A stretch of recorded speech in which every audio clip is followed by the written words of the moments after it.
Full मंगलाचरण करते हैं? नहीं नहीं नहीं, शॉर्ट वाला। शॉर्ट वाला। ओम अज्ञानतिमिरान्धस्य ज्ञानाञ्जनशलाकया चक्षुरुन्मिलितं येन तस्मै श्रीगुरुवे नमः।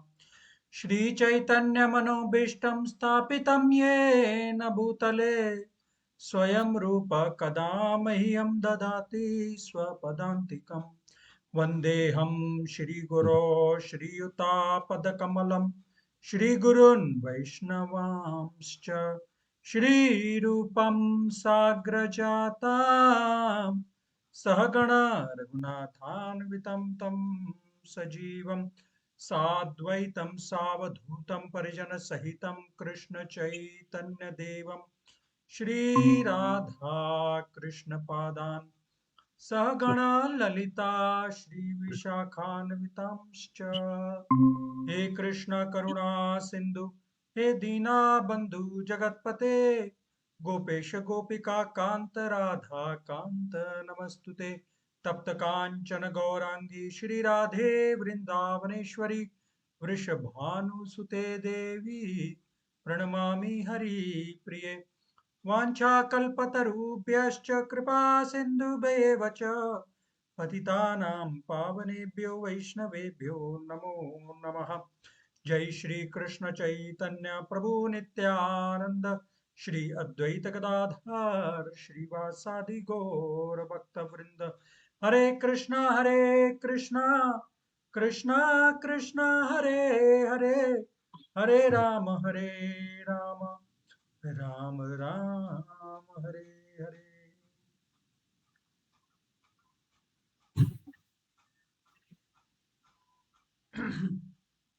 तो सबका स्वागत है।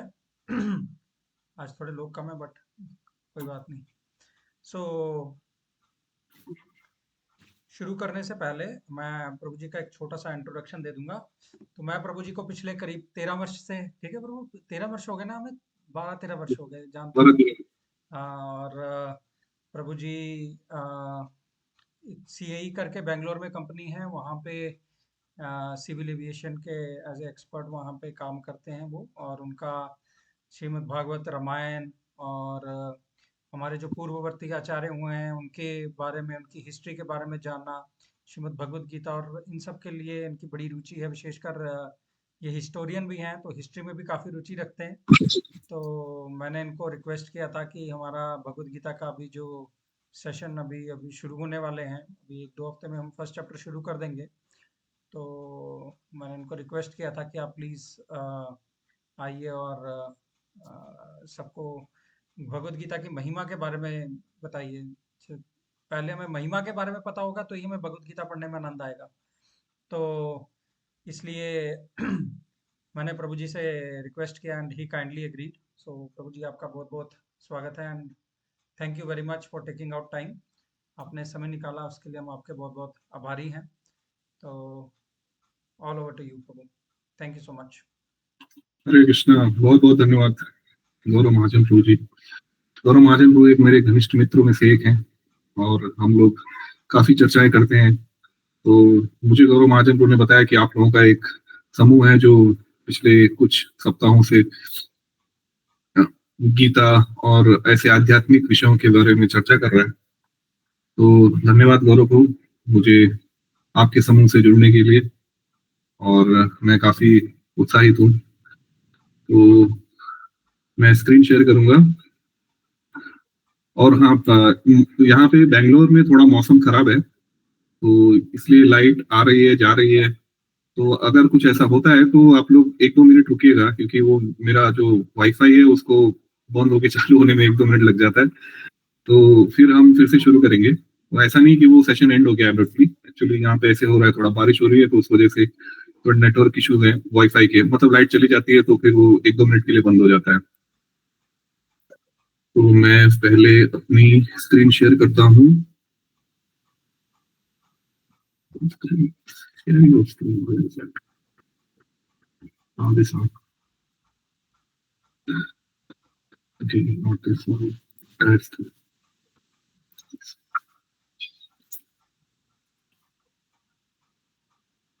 आप लोगों को स्क्रीन दिख रही है मेरी? हाँ जी, दिख रही है। Very good. ओके। तो जैसे कि प्रभु जी ने बताया कि हम ग्लोरीज ऑफ भगवत गीता के बारे में थोड़ी सी चर्चा करेंगे। तो मैं आप सबसे थोड़ा जानना चाहता हूँ कि आप लोग भगवत गीता के बारे में क्या मत रखते हैं? मतलब आप लोगों को क्या लगता है कि भगवत गीता क्या है?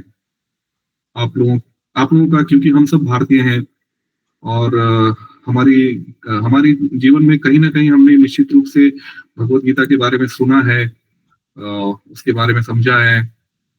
बी आर चोपड़ा की वजह से एटलीस्ट कुछ तो हमें निश्चित रूप से स्मरण हो जाता है भगवत गीता का नाम आते ही। तो मैं आप लोगों से थोड़ा जानना चाहूंगा कि आप लोग क्या समझते हैं भगवत गीता, जब हम भगवत गीता का नाम लेते हैं, भगवत गीता के बारे में सुनते हैं। क्या आप लोगों में से कुछ लोग बताना चाहेंगे?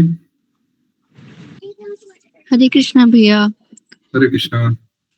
भैया, जैसे हमारी भागवत गीता से हमें ये मैसेज मिलता है कि जैसे हमें अपनी लाइफ की प्रॉब्लम्स का सल्यूशन मिलता है इससे, और हमें अपनी लाइफ को कैसे जीना कैसे नहीं, ये चीजें भागवत से हमें मिलती है। हमें भगवान की कैसे पूजा करनी चाहिए कैसे नहीं, ये चीजें हमें भागवत से देखने को मिली है।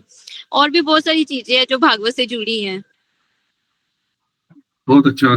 तो बबीता माता जी ने हमें इस बारे में कहा है कि भगवत गीता से हमें अपने जीवन की समस्याओं से ऊपर उठने में, उनका हल ढूंढने में, हमारे जीवन के प्रश्नों के हल ढूंढने में हमें सहायता मिलती है। तो ये बहुत ही अच्छा विचार है। बबीता माता जी, धन्यवाद ये शेयर करने के लिए। और कोई शेयर करना चाहता? हरे कृष्णा प्रभु जी। हरे कृष्णा। हाँ प्रभु जी, भगवत गीता से हमें जो सबसे बड़ी शिक्षा मिलती है कि हमें ये मालूम रहता है कि हम ये शरीर नहीं है, हमारा जो है ना वो आत्मा से हमारा जो है परिचय है। हमारा परिचय आत्मा से है। ये शरीर तो आज ऐसे है, कल बदलता बदलता बदलता चला जाएगा, लेकिन जो आत्मा है वो शाश्वत रहती है। दूसरा ये है कि हमें अपने, जैसा कि भगवान ने बोला है अर्जुन को, हमें भी पूरी तरह से अपने आप को सरेंडर कर देना चाहिए भगवान कृष्ण के आगे। और मेरा पर्सनल एक्सपीरियंस भी है कि फिर उसकी आगे की संभाल फिर वही करते हैं। जैसे वो 9:22 में है ना, अनन्यान्यास चिंतयन्तो माये जना पर्युपास्ते तेषा नित्याभ्युक्ताना योग क्षेम वहाँ में हम। अगर हम पूर्ण सरेंडर करेंगे तो भगवान को भी हमारी जो है ना थोड़ी सी वो रहेगी कि इसने हमारा किया है तो मेरा भी कुछ फर्ज बनता है इस भगत के प्रति। हरे कृष्णा। हरे कृष्णा अंकल जी, धन्यवाद, बहुत बहुत धन्यवाद। आपने काफी चीजें बोली हैं। पहले तो ये कि हमें अपनी वास्तविक हमें अपने आप से हमारा परिचय होता है, क्योंकि हम शरीर नहीं, हम आत्मा है। और वास्तव में यदि देखा जाए तो जैसा कुछ क्षणों पहले बबीता माता जी ने कहा कि हमें जीवन के कई प्रश्नों का हल मिलता है, हमें समस्याओं का हल मिलता है। तो वास्तव में देखा जाए तो बहुत सारी समस्याएं हमारी जो वस्तुतः स्थिति है उसमें भ्रांति की वजह से होता है कि हम शरीर नहीं, हम आत्मा है। वास्तव में यदि हम ये समझ जाएं कि हम शरीर नहीं, हम आत्मा है, समझना मतलब एक तो है कि थियोरेटिकली समझ लें, हाँ ठीक है भगवत गीता में लिखा है, हम मानते हैं, पर समझने का मतलब ये है कि हम उसका साक्षात्कार कर लें तो जीवन की कई सारी समस्याएं अपने आप ही हल हो जाती हैं, है ना। तो ये बहुत अच्छा विचार है। आप दोनों का बहुत बहुत धन्यवाद। जैसा कि बबीता माता जी ने और अंकल जी ने बताया कि भगवत गीता से हमें ज्ञान मिलता है कि हम शरीर नहीं, हम आत्मा है। और बबीता माता जी ने कहा कि इससे हमें अपने जीवन जीने का एक तरीका मिलता है। तो जैसे कि अगर कोई मैकेनिक कोई मशीन बनाता है, जैसे आप लोग अपने घर में वॉशिंग मशीन लाते हैं या रेफ्रिजरेटर लाते हैं, तो समझिए कोई कंपनी वाली है, जैसे वर्लपूल है या एलजी है, तो वो कंपनी वाला आपको उस इंस्ट्रूमेंट के साथ एक मैनुअल देता है कि ये मैनुअल है, आप इस इंस्ट्रूमेंट को इस मैनुअल के हिसाब से इस्तेमाल करें, तो आपका ये जो इंस्ट्रूमेंट है वो आपको काफी मदद करेगा, काफी सहायता प्रदान करेगा। और यदि आप मैनुअल का पालन नहीं कर रहे हैं तो आपको आपके इंस्ट्रूमेंट यूज करने में दिक्कत आ सकती है, आपका इंस्ट्रूमेंट बहुत जल्दी खराब हो सकता है। तो उसी तरह से भैया दक्षिण प्रकृति सूयते सचराचरम, भगवान भगवत गीता में बताते हैं कि मैं इस प्रकृति का अधिष्ठाता देव हूँ, मैंने इस प्रकृति को बनाया है, मैंने इस संसार को बनाया है। तो जब भगवान संसार को बना रहे हैं तो वो भी एक मशीन है, यंत्र रूढ़ाड़ी माया, है ना, भगवान बताते हैं यंत्र। तो हमारा शरीर एक यंत्र है, वैसे ये पूरा जगत एक यंत्र के रूप में कार्य करता है। तो उसके लिए भगवान ने एक मैनुअल दी हुई है, भगवत गीता, है ना। तो यदि हम अपने जीवन में, जैसे कि हम अन्य इंस्ट्रूमेंट्स को मैनुअल के हिसाब से यूज करते हैं, उसी तरह से इस जो हमारा भौतिक शरीर है, जो ये पूरा भौतिक जगत है, उसको जिस व्यक्ति ने, जिस पुरुष ने बनाया है, उसने ही इस भौतिक जगत में कैसे काम करना है, हमें इन वस्तुओं का किस तरह से उपयोग करना है, इसके बारे में एक मैनुअल दी गई है, जिसे भगवत गीता कहा जाता है ना। जैसे भगवत गीता वास्तव में आती है महाभारत में। तो महाभारत में टोटल कितने श्लोक हैं? 1,00,000 श्लोक हैं, 1,00,000 श्लोक। जब ऐसा बताया जाता है कि अलेक्जेंडर द ग्रेट जब भारत आए थे, तो जब उन्होंने महाभारत के बारे में सुना, 1,00,000 श्लोक हैं एक ग्रंथ में, तो भौचक के रह गए थे, उनके पैरों के नीचे से जमीन हिल गई थी, क्योंकि बाहर के लोगों को ये जानना ही बड़ा दुष्कर होता है। और वास्तव में कुछ जो विद्वान गण है, वो तो ये बताते हैं कि वास्तव में 1,25,000 श्लोक थे इसमें। बाद में इसे 1,00,000 किया गया, क्योंकि बाकी के 25,000 को हरिवंश के रूप में, दूसरे ग्रंथ के रूप में प्रतिपादित किया गया। खैर, जो भी है, 1,00,000 श्लोक है इसमें, और 1,00,000 श्लोकों में 18 अध्याय है, सर्ग बोला जाता है जिसे। 18 सर्गों में एक भीष्म पर्व आता है। भीष्म पर्व में ये 700 श्लोकों की ये एक श्रृंखला है, जिसे भगवत गीता कहा गया है। तो जैसे कि आप हीरे की अंगूठी देखते हैं, हीरे की अंगूठी, तो अंगूठी में देखेंगे अगर यदि आप, तो पूरे अंगूठी में 95% तो सोना ही होता है ना। तो कोई 5% हीरा होता है, लेकिन फिर भी उसे हीरे की अंगूठी कहा जाता है। हालांकि हीरा 5% ही है लेकिन फिर भी उस अंगूठी का नाम हीरे की अंगूठी ऐसे कहा गया है। उसी तरह से महाभारत में हालांकि 1,00,000 श्लोक हैं, लेकिन वास्तव में महाभारत के जो रचयिता हैं श्रीमद व्यासदेव जी, वेद व्यास जी, वो ये बात को कहते हैं कि वास्तव में महाभारत लिखी इसलिए गई है ताकि लोग भगवत गीता को पढ़ सकें, है ना। महाभारत में क्या है? फैमिली पॉलिटिक्स, किचन पॉलिटिक्स दो भाइयों के बीच में झगड़ा, और बेसिकली जो हम देखते हैं हमारे आसपास में, है ना। तो जब वेद उपनिषद, जो कि बहुत ही सैद्धांतिक रूप से भगवान का वर्णन करते हैं, भगवान की लीलाओं के बारे में बताते हैं, तो कई लोगों को उसको समझना, उसको पढ़ना बहुत मुश्किल हो जाता है, क्योंकि उनको लगता है कि ये तो बड़ा ही दुर्लभ है, कई दुर्लभ जीव ही इसे पढ़ सकते हैं।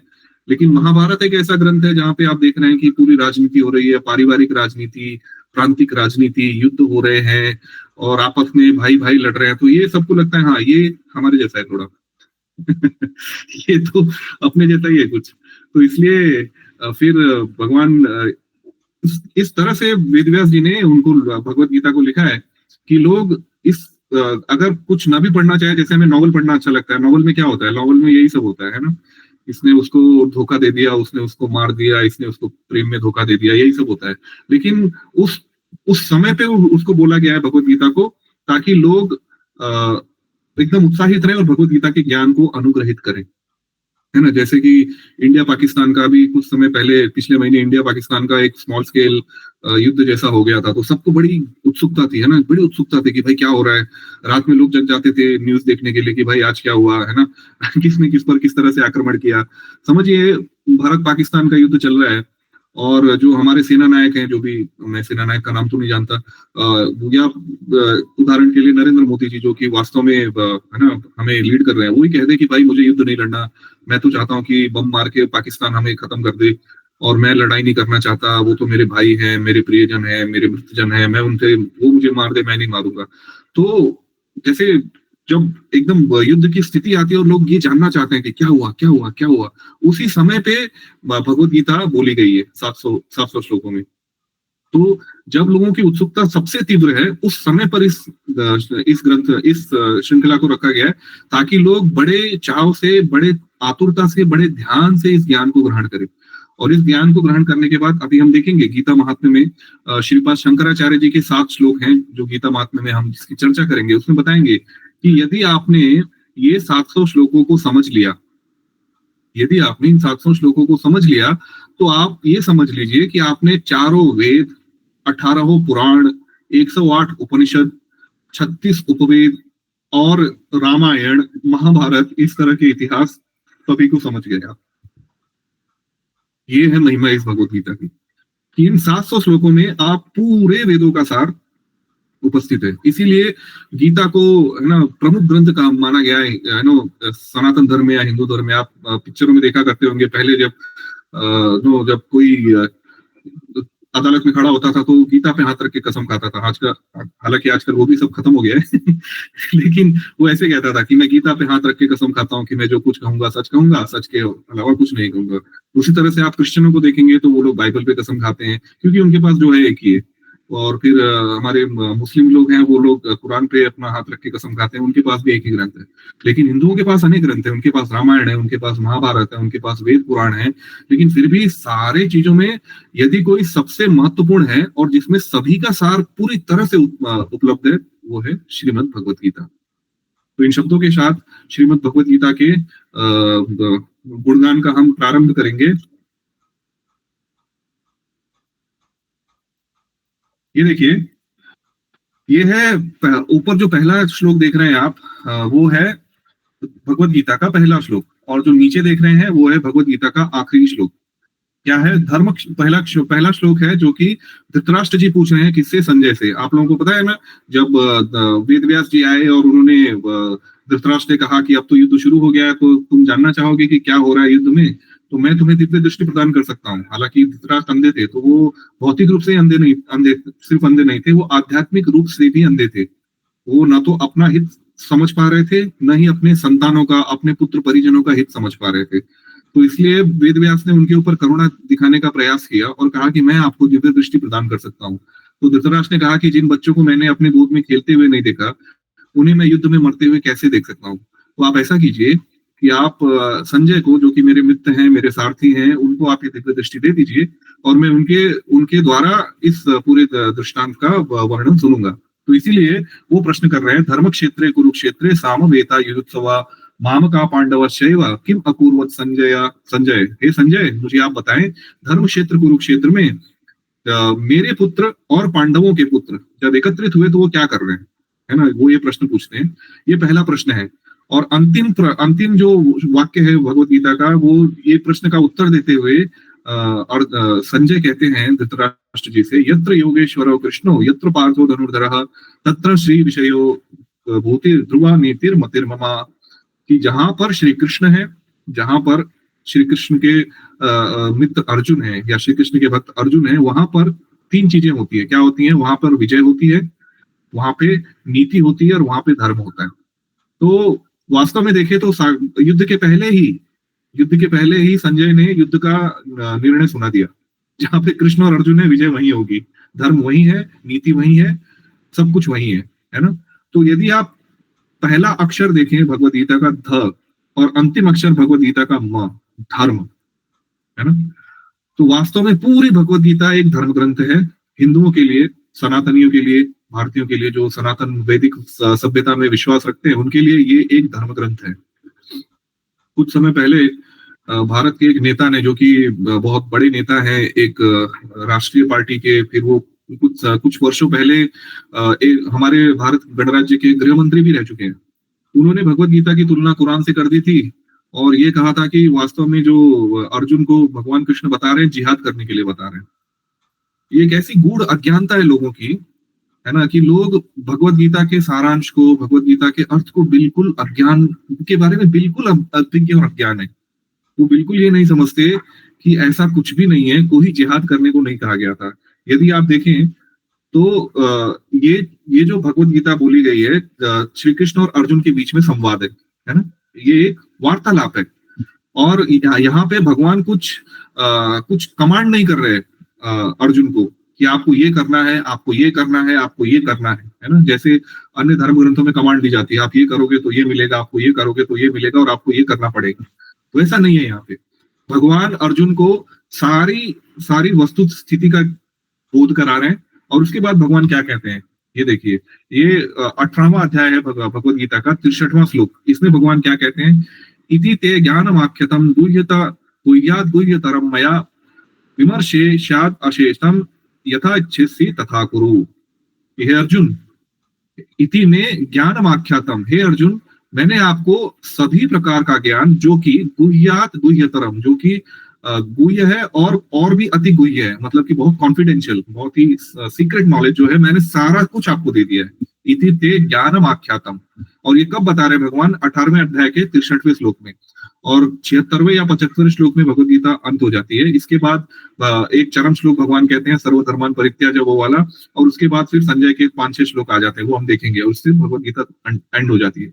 तो यहाँ पे आप लोग क्लियरली देख सकते हैं कि भगवान अर्जुन को ये बता रहे हैं कि मैंने तो जो तुम्हें जो कहना था, जो कुछ कहना था मैंने कह दिया, अब आप क्या करो? विमर्शेषाद आषणम, आप इस बारे में विमर्श करो, विचार करो, यथा इच्छसि तथा करो, और जैसी आपकी इच्छा हो वैसा करो। तो देखिए, इसमें कोई बंधन नहीं है कि आपको ये करना ही पड़ेगा, आप ये करेंगे ही, आपको ये करना पड़ेगा तो ही आपको स्वर्ग मिलेगा, नहीं तो आप अनंत काल तक नरक चले जाओगे, ऐसा कुछ भी नहीं है। भगवान ने जो भगवान के रूप में जो कुछ अर्जुन से कहना था, एक जीवात्मा को वो कह दिया, और उसके बाद उन्हें ये स्वतंत्रता दी कि अब आप निश्चित करो आपको क्या करना है।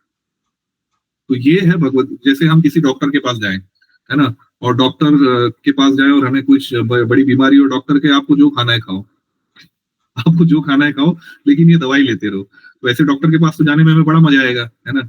तो भगवत गीता भी यही है। हम जैसे माता जी ने बताया, बबीता जी ने, कि हमें अपने प्रश्नों का, जीवन के समस्याओं का हल लेना है, लेकिन भगवान कहते हैं कि हाँ हल लेना है, जो मिलेगा, पर आपको जो करना है करो। ये तो बड़ी अच्छी बात है है ना, कि हमें अपनी इच्छा के अनुसार कार्य करना है। तो भगवान यहाँ पर अर्जुन को वो स्वतंत्रता दे रहे हैं कि ऐसा नहीं है कि मैंने जो कुछ कह दिया वो तो मुझे कहना था वो कह दिया, लेकिन फिर भी आप अपने विमर्श और अपने विवेक के आधार पर आपको जो ठीक लगे आप करो।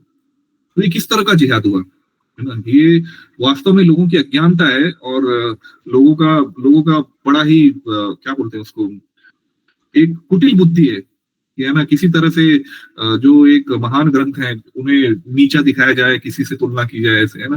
तो ये है भगवत गीता का सौंदर्य, कि सब कुछ बताने के बाद भी भगवान हमें इस बात की स्वतंत्रता दे रहे हैं कि हमें जो करे, हमें जो ठीक लगे हम करें। लेकिन अर्जुन क्या कहते हैं, ये देखिए, अर्जुन कहते हैं, नहीं ये वाला, हाँ ये अर्जुन कहते हैं, ये देखिए 73वां श्लोक है 18वें अध्याय का। अर्जुन क्या कहते हैं? नष्ट मोहो स्मृतिर्लब्ध्वा तत्प्रसादात् मयच्युता स्थितोऽस्मिन् गतः संदेहः करिष्ये वचनं तमा, है ना। हे हे हे हे भगवान, अर्जुन कहते हैं नष्ट मोह, मेरे सारे मोह नष्ट हो चुके हैं। नष्ट मोह स्मृतिर्लब्ध्वा, अब मेरी स्मृति जागृत हो चुकी है। स्मृति जागृत होने का मतलब जो कुछ मुझे ज्ञान दिया गया था मेरे गुरुवर्यों द्वारा, मेरे गुरुजनों द्वारा, मेरे वरिष्ठों द्वारा, जो कि मेरे पितामह, सबने मुझे जो ज्ञान दिया था, मेरे गुरुजनों ने मुझे ज्ञान दिया था, वो मुझे स्मरण हो चुका है। नष्ट मोह स्मृतिर्लब्ध्वा त्वत्प्रसादात् मयच्युता, और ये किस वजह से संभव हुआ है? त्वत्प्रसादात्, आपकी कृपा से, आपकी करुणा से। मैं अच्युता, अच्युत वास्तव में भगवान का एक दूसरा नाम है, जो कभी जिनका कभी पतन नहीं होता, ऐसे भगवान को अच्युत भगवान या कृष्ण भगवान कहा जाता है। तो अर्जुन क्या कह रहे हैं कि हे प्रभु, मैंने आपकी सारी बातें सुन ली हैं, और मेरा मोह नष्ट हो चुका है, मेरी स्मृति पुनर्जागृत हो चुकी है, और ये आपकी कृपा से संभव हो चुका है। स्थितोऽस्मिन् गता संदेह, अब मैं अपने वास्तविक स्थिति में स्थित हो चुका हूँ। उनकी वास्तविक स्थिति थी कि वो एक शरीर नहीं आत्मा है, और फिलहाल वो एक क्षत्रिय का धर्म पालन कर रहे हैं, और क्षत्रिय के धर्म पालन का उन्हें काम करना होगा। करिष्ये वचनम त्वा, देखिए भगवान ने हालांकि उनसे कहा यथा इच्छसि तथा कुरु, जैसे आपकी मर्जी हो आप करो, लेकिन अर्जुन क्या कह रहे हैं?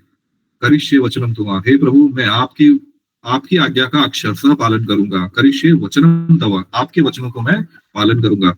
ये होता है वास्तविक संवाद, है ना। किसी के ऊपर कोई फोर्स नहीं है कि आपको ये करना पड़ेगा, क्योंकि हम कह रहे हैं, हम हैं क्या बोलते हैं उसको, धर्म के ठेकेदार, हम जानते हैं धर्म क्या है, और हमने तुम्हें बता दिया तुम्हें ये करना पड़ेगा, नहीं तो तुम नरक जाओगे, हमारी बात सुनोगे तो स्वर्ग जाओगे। ऐसा कुछ नहीं है।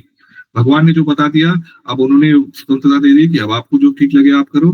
और जो साधक है हमारे और आपके जैसा, वो ये कहता है कि अब मैं पूरी तरह से आपके वचनों में स्थित हो चुका हूँ, आपके वचनों को समझ चुका हूँ, मेरा मोह नष्ट हो चुका है, अब आप जो कहेंगे मैं वो करने के लिए तैयार हूँ। करिष्ये वचनम तव, ये देखिए संजय भी 74वें श्लोक में फिर कहते हैं, क्या कहते हैं? इति अयं वासुदेवस्य पार्थस्य च महात्मनः संवादम इमं अश्रुषाम अद्भुतम रोमहर्षणम, है ना।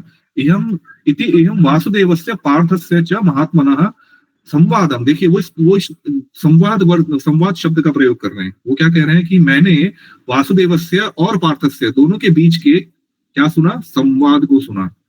वो ये नहीं कह रहे कि मैंने वासुदेव के आदेश को सुना या मैंने पार्थ की प्रार्थनाओं को सुना। वो क्या कह रहे हैं कि मैंने वासुदेव और पार्थ के संवाद को सुना। और वो संवाद कैसा है उनके लिए, संजय के लिए, अद्भुतम रोमहर्षणम। ये आजकल आप देखते हैं ना, कई कई कुछ पिक्चरें बनाई जाती है जिसमें ऐसा बोलता है गूस बम्स वाले सीन, है ना। गूस बम्स मतलब आपके रोंगटे खड़े हो जाते हैं, उसे बोलते हैं रोमहर्ष, जब रोंगटे खड़े हो जाते हैं। तो संजय ये बता रहे हैं कि इस अद्भुत और रोमहर्षक प्रसंग को, संवाद को सुनने के लिए मैं बड़ा ही कृतार्थ हो गया। और ये संवाद किसके बीच में है, अर्जुन और पार्थ और वासुदेव के बीच में।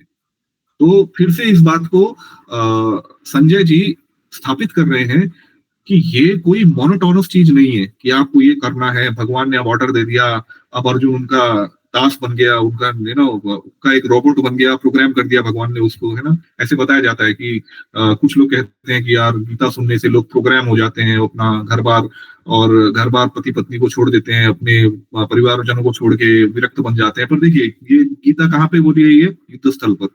किसको बोली गई है, किसी साधु सन्यासी, किसी वैरागी को नहीं बोली गई है, एक भावी राजा को बोली गई है जो कि अर्जुन है, और युद्ध के बाद वो राजा बनता भी है। तो वास्तव में यदि आप देखें तो गीता को पढ़ने से हमें वास्तव में अपने परिवारजनों के प्रति, अपने देश के प्रति, अपने समाज के प्रति, अपने वास्तविक कर्तव्यों का बोध होता है कि हम उनकी सुरक्षा, उनका लाभ कैसे कर सकते हैं। हालांकि जब हम अपने आप को शरीर समझ के उनका लाभ करने का प्रयास करते हैं तो हम उसमें विचलित हो जाते हैं, अपने प्रयासों में असफल हो जाते हैं। लेकिन जब हम भगवत गीता में अर्जुन के पद चिन्हों का अनुसरण करके जब अपने परिवारजनों, अपने देश, अपने समाज की अच्छाई करने का प्रयास करते हैं तो उस कार्य में हमें निश्चित रूप से सफलता मिलती है ना। और फिर अंत में जो संजय कहते हैं, यत्र योगेश्वर कृष्णा यत्र पार्थ धनुर्धर, तो वहां पे श्री विजय निश्चित है ना।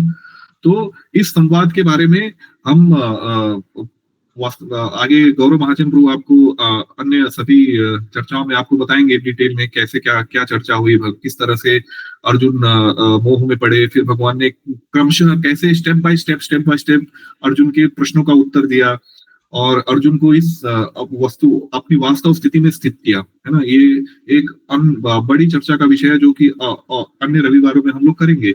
लेकिन जैसे कि गौरव ने बताया था कि जब हम किसी वस्तु के बारे में उसकी ग्लोरी समझ जाते हैं, उसके गुणों को, उसकी दिव्य गुणों को समझ जाते हैं, तो हमें उसे पढ़ने में, याद करने में आसानी होती है ना। जैसे कि कोई आपको दवाई दे रहा है, पर वो दवाई के बारे में आपको बताता है कि अरे ये दवाई इसने ली थी और है ना, उनका 2 दिन में या बुखार उतर गया, और ग्लोरी बताएगा तो आपको दवाई तुरंत दे लेंगे, भले ना कितनी कड़वी हो। उसी तरह से हम अब गीता की कुछ गुणों का वर्णन, अद्भुत गुणों का वर्णन देखेंगे श्रीपद शंकराचार्य द्वारा। ये देखिए, ये एक स्टैटिस्टिक्स है जो मैंने सोचा आप लोगों के लिए थोड़ा काम आएगा। तो 700 श्लोकों में धृतराष्ट्र का एक ही श्लोक है जो कि स्टार्ट में पहला श्लोक बोलता है ना, धर्म क्षेत्र कुरुक्षेत्र। और उसके बाद संजय ने 41 श्लोक बोले हुए हैं पूरी भगवत गीता में, अर्जुन ने 83 श्लोक बोले हैं और श्री कृष्ण ने 575 श्लोक बोले हैं। तो इन सबका आप यदि जोड़ करेंगे तो 700 श्लोक बनता है। तो ऐसे 700 श्लोक डिवाइडेड है भगवत गीता में। एक धृतराष्ट्र ने बोला है, 41 संजय ने बोला है, 83 अर्जुन ने बोला है और श्री कृष्ण ने 575 श्लोक बोले हैं।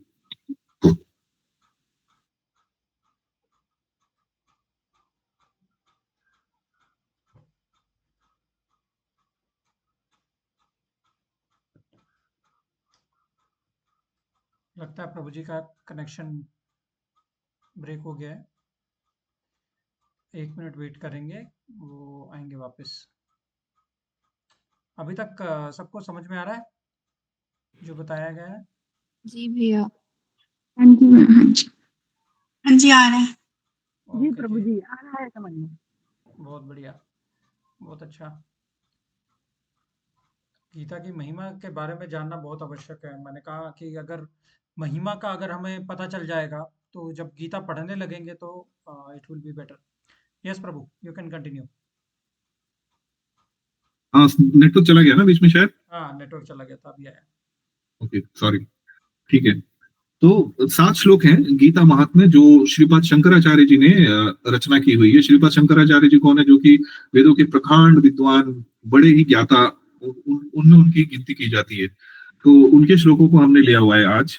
और कुछ अन्य, वास्तव में गीता की बड़ी ही महिमा गाई गई है अन्य अन्य वेदों में, पुराणों में, लेकिन सब तो हम 1 घंटे में चर्चा नहीं कर पाएंगे। लेकिन हाँ, कुछ जो बड़े महत्वपूर्ण श्लोक हैं अन्य पुराणों से और रचनाओं से आचार्यों की, वो मैंने संगठित किया हुआ है, उसके बारे में हम थोड़ी चर्चा करेंगे, है ना। तो पहला श्लोक बोलता है कि जो one who with regulated mind recite with devotion the Bhagavad Gita scripture, which is restorer of all virtue, will attain the holy abode such as Vaikuntha, the residence of Lord Vishnu, which is always free from mundane qualities based on fear and lamentation. शोक और मोह, देखिए क्या बोल रहे हैं, विष्णु पदम अवाप्नोति भय शोकादि वर्जितः। भय और शोक, यदि आप देखें तो हमारे मन के ये दो पंख हैं जिसके ऊपर मन हमेशा उड़ता रहता है। कौन से 2 पंख हैं? एक भय है, भय किसका?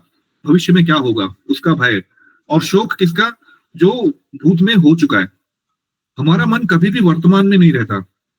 हमारा मन हमेशा जो हमने पिछले अपने पुराने जीवन में, जो भी अभी हम 25, 30, 35 वर्ष के हो गए, तो उसमें जो कुछ हमने गलत किया, जो हम नहीं कर सके, उसके बारे में शोक करता रहता है कि अरे काश मैं ये कर देता, काश मैं ये कर देता। जैसे हम IIT JEE या AIEEE का एग्जाम मैंने लिखा था, तो जब वक्त में नहीं बना था तो हमेशा ये रहता, अरे ये वाला थोड़ा मैं क्वेश्चन अटेम्प्ट कर देता तो शायद मैं भी JEE क्रैक कर लेता, है ना। तो हमेशा ये इस बात का हमें शौक रहता है, जो कि हमारे जीवन के पूरा पिछले भाग में हम नहीं कर पाए, या जो हमने गलत कर दिया, उसका हमें शौक होता है। और भय किसका होता है? कि भविष्य में क्या होगा, भविष्य में क्या होगा, वो बड़ी चिंता रहती है इस बात में। इसलिए आप देखेंगे कई लोग नियमित रूप से इनके ज्योतिषियों के पास जाते हैं, अपना हाथ दिखाते हैं, अपनी ग्रह दशा दिखाते हैं कि भाई क्या होगा। और स्टॉक मार्केट में भविष्य में हमेशा चिंता लगी रहती है, ये स्टॉक ऊपर जाएगा, नीचे जाएगा। तो आप यदि देखें तो हमारा मन हमेशा इन दो पंखों के आधार पर उड़ता रहता है, भय और शोक। लेकिन श्रीपाद शंकराचार्य जी बता रहे हैं कि गीता शास्त्रम इदम पुण्यम, ये गीता शास्त्र का जो पढ़ने का जो पुण्य है, यह पठेत प्रहता पुमान, अगर नियमित रूप से इसका कोई पाठ करता है तो क्या होगा? उसे विष्णु पदम अवाप्नोति, उसे वैकुंठ मिलेगा। वैकुंठ तो बेसिकली ये बोल रहे हैं कि उसे भगवान की शरणागति मिल जाएगी, और शरणागति में वो वैकुंठ में निवास करने लगेगा। वैकुंठ का मतलब क्या है? कुंठ मतलब, ये कुंठ शब्द आता है कुंठा से। कुंठा उत्पन्न होती है हमारे जीवन में इन 2 चीजों की वजह से, भय और शोक की वजह से। आगे आने वाले जीवन का भय, और जो पीछे बीत चुका है उसका शोक। तो ये आपको एक ऐसी जगह ले जाएगा, जैसे हम गाना सुनते हैं ना, आ चल के तुझे मैं लेके चलूं एक ऐसे गगन के तले जहां गम न हो खुशियां ही खुशियां हो, ऐसे बॉलीवुड का एक शायद गीत है ना। तो एक भक्त बता रहे थे मुझे कि उनको बड़ी जिज्ञासा हुई कि भाई क्या ये वैकुंठ जगत की बात कर रहे हैं। तो उन्होंने उस जो भी संगीतकार थे जिन्होंने इस गीत को लिखा था, उनसे जाके ये प्रश्न किया, मुंबई में रहते हैं वो, कि भाई आप ये गीत लिखते हुए आप क्या स्मरण कर रहे थे, क्या सोच रहे थे? उन्होंने बोला ये तो सिर्फ एक गीत है, ऐसा वास्तव में कुछ होता नहीं है ऐसी कोई दुनिया नहीं है, आ चल के तुझे मैं लेके चलूं एक ऐसे गगन के चले। बोले ऐसा कुछ होता नहीं है, ये तो एक फैंटेसी क्रिएट की हमने, है ना, ताकि लोग प्यार मोहब्बत में पढ़ सके। लेकिन वास्तव में श्रीपाद शंकराचार्य बता रहे हैं कि एक ऐसा जगत है ना, ऐसा जगत है। भगवान श्री कृष्ण इसका विस्तार से वर्णन करते हैं 9वें और 10वें अध्याय में, है ना। यद गत्वा न निवर्तन्ते तद्धाम परमं मम तत् भाष्यते सूर्यो न संशको न पावकः। और उसके बाद अन्य दिव्य श्लोकों में इस वैकुंठ जगत की उसकी स्थिति का वर्णन भगवान करते हैं कि वहां पे सूर्य की जरूरत नहीं होती, वहां पे चंद्रमा की जरूरत नहीं होती, वो मेरा दिव्य धाम स्वयं ही प्रकाशमान है। वहां पे सब लोग सिर्फ और सिर्फ आनंद में रहते हैं, और सिर्फ और सिर्फ आनंद का अनुस्पादन करते हैं, है ना। ये वैकुंठ का वर्णन करते हैं। और श्रीपाद शंकराचार्य जी क्या कहते हैं कि जो नियमित रूप से भगवत गीता का पाठ करता है, पाठ करने का मतलब है अध्ययन करता है, सिर्फ ऐसे नहीं कि तोते की तरह श्लोक को रटना है, ऐसा नहीं।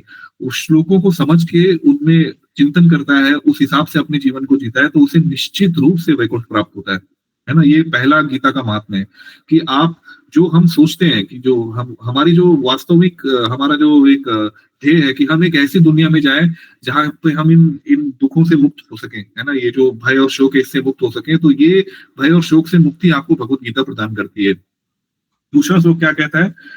गीता ध्यान शीलयस्य प्राणायाम प्रयासश्च नैव शान्तिः प्राप्नोति पूर्व जन्मानि कृतानि च. If one reads Bhagavad Gita very sincerely and with all seriousness, then by the grace of the Lord, the reactions of past misdeeds. भगवान क्या कहते हैं भगवद गीता के 66वें श्लोक में कहते हैं, सर्व धर्मान परित्याज्य माम एकम शरणम व्रज अहम त्वां सर्व पापेभ्यो मोक्षयिष्यामि मा शुचः. सर्व धर्मान परित्याज्य, हे अर्जुन सारे धर्म को छोड़ो, पति धर्म, पत्नी धर्म, स्त्री धर्म, पुरुष धर्म, क्षत्रिय धर्म, भारतीय धर्म, और क्या मैं कर्नाटक में रह रहा हूँ तो कन्नड़ धर्म, या महाराष्ट्र, आप लोग कुछ लोग महाराष्ट्र हैं तो मराठी धर्म, या कुछ लोग दिल्ली से हैं तो क्या बोले अभी हरियाणवी धर्म, वो सारे धर्म छोड़ दो. आप क्या करो, सर्व धर्मान परित्याग, सभी धर्मों को छोड़ दो, माम एकम शरणम व्रज, आप मेरी शरण में आ जाओ. उससे क्या होगा, अहम त्वां सर्व पापेभ्यो, मैं आपके सारे पापों से आपको मुक्त कर दूंगा. अहम त्वां सर्व पापेभ्यो मोक्षयिष्यामि मा शुचः, और न तो सिर्फ मैं आपको सिर्फ पापों से मुक्त करूंगा, मैं आपको मोक्ष प्रदान करूंगा. मोक्षयिष्यामि मा शुचः. मा शुचः मीन्स बिल्कुल भी इस बात का भय ना करो और मुझ पर विश्वास रखो, मैं आपको सारे पापों से मुक्त कर दूंगा और और आपको मोक्ष प्रदान कर दूंगा. मतलब कि आप समझिए कि हमें एक ऐसा साबुन मिल जाए, हम जैसे हम रोज नहाते हैं ना, कई बार तो 2 बार नहा लेते हैं. तो हम क्यों नहाते हैं, क्योंकि हमारा शरीर गंदा हो जाता है ना. आज हम नहाए तो कल तक हम नहीं नहाएंगे तो शरीर में गंदगी आ ही जाती है. लेकिन यदि आपको कोई ऐसा साबुन मिल जाए या कोई ऐसा लेप मिल जाए जिसे लगाने से आपका शरीर शुद्ध ही रहेगा, तो सोचिए उसकी कितनी महिमा होगी.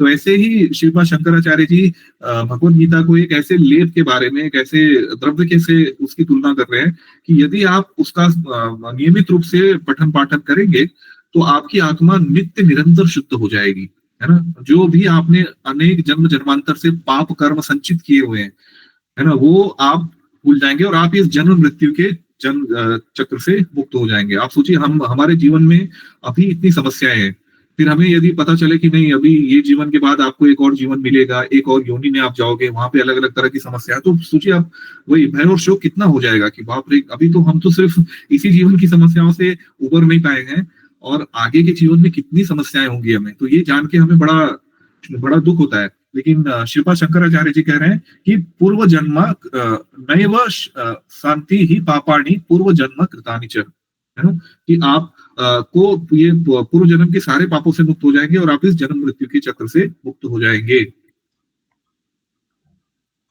आगे बढ़ते हैं. किसी का कोई प्रश्न है तो हाथ उठा सकते हैं, नहीं तो जी, आई हैव वन क्वेश्चन. जी माता जी. प्रभु जी, जैसे आपने अभी कहा कि जो श्री कृष्ण और अर्जुन जी के बारे में आपने बताया, तो अर्जुन जो थे वो कहते थे कि मैं ये लड़ाई नहीं लड़ूंगा, मतलब अपनों के खिलाफ नहीं लड़नी मुझे ये लड़ाई. लेकिन भगवान जी उनको कहते थे कि नहीं, तुझे लड़ना ही होएगा, जैसे भी होएगा उनका. तो वैसे ही है जब हमारी रियल लाइफ में किसी के साथ, जैसे अभी आपने बोला कि भगवत गीता में भाइयों भाइयों का भी बोला हुआ है, वैसे ही अगर भाइयों भाइयों की कोई लड़ाई चल रही है, देन एक भाई ने किसी अपने भाई का हक छीन लिया या कुछ भी उसे छीना हुआ है, तो वो हमें उसके साथ मतलब लड़ाई करनी चाहिए, मतलब अपने हक के लिए, या नहीं करनी चाहिए? ये एक बड़ा ही प्रासंगिक प्रश्न है माता जी का और इससे हर कोई जूझता है. प्रॉपर्टी मैटर्स, है ना. आ ब्रह्म भुवना लोका पुनरावर्तिन अर्जुना. भगवान कहते हैं कि पूरे आ ब्रह्म भुवना, ब्रह्मलोक से लेके पाताल लोक तक यही सब चलता रहता है ना. वास्तव में यदि आप देखिए माता जी, ये जो क्या बोलते हैं उसको, हो रहा है, जैसे कि भाई भाई का हक लेने का प्रयास करता है, तो ये बेसिकली ये क्यों करता है, क्योंकि उसके अंदर एक भोग वृत्ति है. वो जितना हो सके संसाधनों को अपने अंदर लाना चाहता है और उस अंदर लाके उसका भोग करना चाहता है. यही एक कारण है ना. आप इस बात से सहमत हैं कि वो उसके अंदर भोग वृत्ति इतनी ज्यादा प्रधान है कि वो सारे संसाधनों को कब्जा करना चाहता है ना. जी जी जी. तो उस समय अर्जुन क्षत्रिय थे, क्षत्रिय धर्म था लड़ना, लेकिन अब हम क्षत्रिय नहीं है. वास्तव में वर्ण किसी का, जैसे मैं ब्राह्मण वर्ण से आता हूँ जन्म से, लेकिन भगवान इस वर्ण को कर्म के ऊपर आधारित करते हैं. ये क्या चतुर्वर्णम मया सृष्टम गुण कर्म विभाग सा, भगवान भगवत गीता में बताते हैं कि गुण और कर्म के आधार पर वर्ण निर्धारित होता है, तो जन्म के आधार पर नहीं. तो अर्जुन निश्चित रूप से लड़े, उन्होंने अपने भाइयों का, अपने सगे संबंधियों का, अपने पितामह का, अपने गुरु का वध किया, पर हमें ये करने की जरूरत नहीं है. हाँ, जो कि आज का जो निहित कानून है, जो कि संविधान है, उस हिसाब से अगर कुछ करना है तो उसके ऊपर हम कुछ एक्शन ले सकते हैं। लेकिन वो तो हमें करना ही है ना? हमें जाके वहां पे फाइट नहीं करनी कि भाई अर्जुन ने मारा तो भगवान हमें अर्जुन की तरह मारेंगे। ऐसा नहीं है। जो भी लीगल ऑप्शंस है हमें वो एक्सप्लोर करने हैं। लेकिन उससे भी ज्यादा बड़ी चीज हमें क्या करनी है, हमें इस चक्र में नहीं पड़ना है। हमें इस भोग वृत्ति से अपने आप को अलग रखना है। हमें ये बात को जानना है कि हाँ, जो मेरा हक है, वो जो कानून सम्मत है, जो विधि सम्मत है, जो संविधान सम्मत है, उस हिसाब से मैं प्रयास करूंगा कि वो मुझे मिले। लेकिन उससे भी ज्यादा जरूरी बात ये है कि मैं जो भी मेरा भाई है या जो मेरी बहन है, जो भी है, उनके अंदर जो ये भोग वृत्ति आई है, मैं इस बात का हमेशा स्मरण रखूं कि ये भोग वृत्ति मेरे अंदर ना आए, ताकि मैं दूसरों के साथ ये ना करूं। ये बहुत ज्यादा जरूरी है माता जी। कई कई बार कैसा होता है कि आप उस चीज में इतना इन्वॉल्व हो जाते हैं कि आप वास्तव में इन ज्ञान को भूल जाते हैं। जैसे कि भगवान ने भगवत गीता का ज्ञान अर्जुन को दिया, और अर्जुन ने, जैसा कि हमने अभी देखा, अर्जुन ने कहा कि करिष्ये वचनम तवा, जो आप कहेंगे मैं वो करने के लिए तैयार हूं। लेकिन महाभारत के 10वें दिन जब भीष्म बड़ी तीव्रता से पांडवों की सारी सेना का वध कर रहे थे, तो भी अर्जुन, हालांकि उनको मार सकते थे, शिखंडी उनके सामने लाए गए, वो सारी भगवान ने लीला रची ताकि भीष्म का वध हो सके, लेकिन फिर भी अर्जुन उनको मार नहीं रहे थे। आप सोचिए, भगवान ने आके अर्जुन से एक बात कही, लेकिन वो युद्ध में और अपने सगन संबंधी में इतना थोड़ा सा आरूढ़ हो गए ना कि वो मार सकते थे। कई बार उनको अवसर मिला उस दिन भीष्म को मारने का, लेकिन फिर भी अर्जुन मार नहीं रहे थे उनको। तो भगवान इस बात से बड़े क्रोधित हुए, उन्होंने खुद रथ का पहिया उठा लिया और भगवान मारने चले। तो अर्जुन ने भगवान को पकड़ा कि प्रभु, आपने प्रण लिया है कि आप युद्ध शस्त्र नहीं उठाएंगे, तो आप वापस आ जाइए। फिर भगवान क्रोधित हुए अर्जुन पे कि मैंने तुम्हें 10 दिन पहले, इस महाभारत में इसका वर्णन आता है कि मैंने तुम्हें 10 दिन पहले ही गीता का ज्ञान दिया। फिर उसके बाद भगवान में संक्षेप में फिर से ज्ञान देते हैं अर्जुन को, एक संक्षेप में, 700 श्लोक में नहीं, कुछ 10-12 श्लोकों में। तो अर्जुन फिर से अपनी वस्तुतः स्थिति में आ जाते हैं और फिर वो भीष्म पितामह को मार चला के उनको मारते हैं, है ना? तो देखिए, अर्जुन जिन्होंने स्वयं भगवान के मुख से भगवत गीता सुनी, लेकिन वो अपने नित्य कर्मों में इतना वो अवरुद्ध हो गए कि वो पद से 10 दिन के अंदर ही भटक गए। तो इसलिए हम सबको, जो हम साधक है ना, ये भगवान की माया बड़ी ही दुर्लभ है। तो इसलिए हमें हमेशा इस बात का ध्यान रखना चाहिए कि हम उस चीज में ना इन्वॉल्व हो जाए, ये लेन देन में, लड़ाई झगड़े में। हाँ, जो हमारा कर्तव्य है धर्म परायण के अनुसार, जो विधि सम्मत है, वो तो हम करेंगे अपने लिए, अपने परिवार के लिए। जो हमारा हक है, अधिकार है, उसे हम लेने का प्रयास करेंगे। लेकिन हम इस बारे में न आश्रित हो जाए कि हम भी उनकी तरह बन जाए। आप ये उत्तर आपको समझ आ गया? जी प्रभु जी, एक क्वेश्चन और, जैसे हम लोग वो बार-बार टॉयलेट यूज़ करते हैं, तो हमें होता है कि हमें, कई लोग होते हैं कि वो फिर बार-बार नहाते भी हैं। देन कई कहते हैं कि कई नहीं नहाते, तो वो कहते हैं कि अगर हमारा मन साफ है तो सब साफ है। मतलब उसके बारे में आपका क्या भाव रहेगा? जी, मन साफ है, इसका निर्णय कौन करेगा? इसका निर्णय हम तो नहीं कर सकते, क्योंकि हम स्वयं ही मुजरिम और न्यायाधीश नहीं बन सकते, है ना? तो वास्तव में आचार्यगण ने ऐसा बताया, शिला प्रभुपाद जो कि 70 वर्ष की आयु में थे, वो अमेरिका में और यूरोप में कई बहुत बार उन्होंने प्रचार किया, जहां पे ठंड होती थी, तो वो लोग सुबह बर्फ को पिघला के, वैसे तोड़ के, उसको पिघला के गर्म पानी करके उससे नहाते थे। तो ये सही है कि कुछ लोग, कुछ महानुभाव, कुछ सज्जन और कुछ ऐसे दिव्यात्मा हुए हैं जिनको इस भौतिक, जैसे नहाने धोने में, वो सिर्फ भगवान की उसमें ऐसे लीन रहते हैं कि उनको कुछ है ना, उन्हें कुछ पड़ी नहीं होती। तो वो सिर्फ भगवान के नाम में, भगवान के भजन में, भगवान के कीर्तन में, नाम जपने इतने लीन रहते हैं। लेकिन हम और आप जो है, हमें इस शरीर रूप, जैसे हमें भूख लगती है, अगर आपको भूख लग रही है, तो क्या आप ऐसा बोल सकते हैं मैं इस शरीर से परे हूँ, मुझे भूख नहीं लग रही? खाना तो आपको खाना पड़ेगा। जब आपको नींद आएगी तो आपको सोना पड़ेगा, है ना? तो इसलिए हमारा वो स्तर नहीं है। तो इसलिए हम अपने स्तर पर, हम अभी इस शारीरिक स्तर के चेतना से ऊपर नहीं उठ पाए हैं, तो हमें शरीर को बाह्य रूप से भी साफ रखना पड़ेगा, क्योंकि हम शरीर की बाह्य मलता से हमारा मन मलित कर सकते हैं, जो लोग शारीरिक चेतना से ऊपर नहीं उठे। तो इसके लिए उनको ये रिकमेंड किया गया है शास्त्रों में कि आप लोग बाह्य रूप से भी अपने शरीर को स्वस्थ और निर्मल और स्वच्छ रखें। जस्ट एक चीज ऐड करूंगा इसमें। देखिए, Yes, स्टार्टिंग में जब भी हम कुछ करते हैं तो हमें कुछ विधि और विधानों का पालन करना पड़ता है ना? तो जो कुछ भी हम अभी कर रहे हैं, इसको हम लोग वैदिक साधन भक्ति जो है वो बोलते हैं शास्त्रों के अनुसार। तो इसमें जो भी हमारे जो सीनियर्स हैं, गुरुजन हैं, जो भी हमें आज्ञा देते हैं, हमें उसके अनुसार जो है वो चलना रहता है। तो एक जो बेसिक स्टैंडर्ड्स हैं, जो स्वच्छता के विद रिगार्ड्स टू जो भी हमने भगवान की सेवा, पूजा, भक्ति करनी होती है, वो मिनिमम जो है वो हमें फॉलो करने होते हैं। और उसमें ये भी आता है कि जो शौच क्रिया के बाद जो है वो अगर स्नान किया जाए और उससे भगवान की सेवा की जाए तो बहुत उचित है, बहुत उत्तम है वैसे। Yes, thank you Gaurav Prabhu. Thank you. माता जी, आपको प्रश्न का उत्तर मिल गया? हाँ जी प्रभु जी, मिल गया। ओके, तो हम आगे बढ़े। किसी और का कोई प्रश्न नहीं है? ओके, तो हम तीसरे श्लोक में जाते हैं। इसमें देखिए जो हमने अभी डिस्कस किया, मलिने मोचनम पुंसाम जलम स्नानम दिने दिने सकृत वीरतामृतम स्नानम संसार मलनाशनम। तो क्या कह रहे हैं Shankaracharya ji? One may cleanse himself daily by taking bath in a water, but if one takes a bath even once in sacred Ganges water of Bhagavad Gita, for him the dirt of material life is altogether vanished. तो जो हम अभी चर्चा कर रहे थे उसी का वास्तव में उन्होंने श्लोक के रूप में उसकी चर्चा की है कि मलिने मतलब जो गंदगी होती है, मलिने मोचनम पुंसाम जलम स्नानम दिने दिने, जैसे कि हम जल से हर दिन प्रतिदिन स्नान करके अपने शरीर की बाह्य गंदगी को, जैसे पसीना होता है, बहुत कुछ धूल मिट्टी लगती है हमारे, तो हम उसको प्रतिदिन उसे साफ करते हैं, हमारे शरीर को स्वच्छ बनाते हैं। सकृत गीतामृतम स्नानम, लेकिन सकृत एक बार यदि किसी ने गीता में स्नान किया, स्नान करने का मतलब है ऐसे स्नान नहीं किया, स्नान करने का मतलब है कि आप लोग उसे पढ़ें और उसको समझें और उसको अपने जीवन में प्रतिपादित करें, तो क्या होगा? संसार मलनाशनम, संसार रूपी जो भी मल है ना, जो भी गंदगी है, संसार रूपी भव सागर की रूपी जो भी गंदगी है, वो आपकी चेतना से, आपके हृदय से, आपके मन से दूर हो जाएगी, है ना। तो ये एक ऐसा स्नान है, दिव्य स्नान है, गीता स्नान, है ना। चौथे श्लोक में हम पढ़ते हैं, गीता सुगीता कर्तव्यम किम अन्य शास्त्र विस्तरे यह स्वयं पद्मनाभस्य मुक्त पादा विनिश्चितः। क्या बोल रहे हैं? क्योंकि Bhagavad Gita Supreme Personality of Godhead, one need not read any other Vedic literature. One need only attentively and regularly hear and read Bhagavad Gita. In the present day, people are so absorbed in mundane activities that it is not possible for them to read Vedic literature. But this is not necessary. This one book, Bhagavad Gita, will suffice because it is the essence of all Vedic literature. देखिए, गीता सुगीता कर्तव्यम किम अन्य शास्त्र विचरे।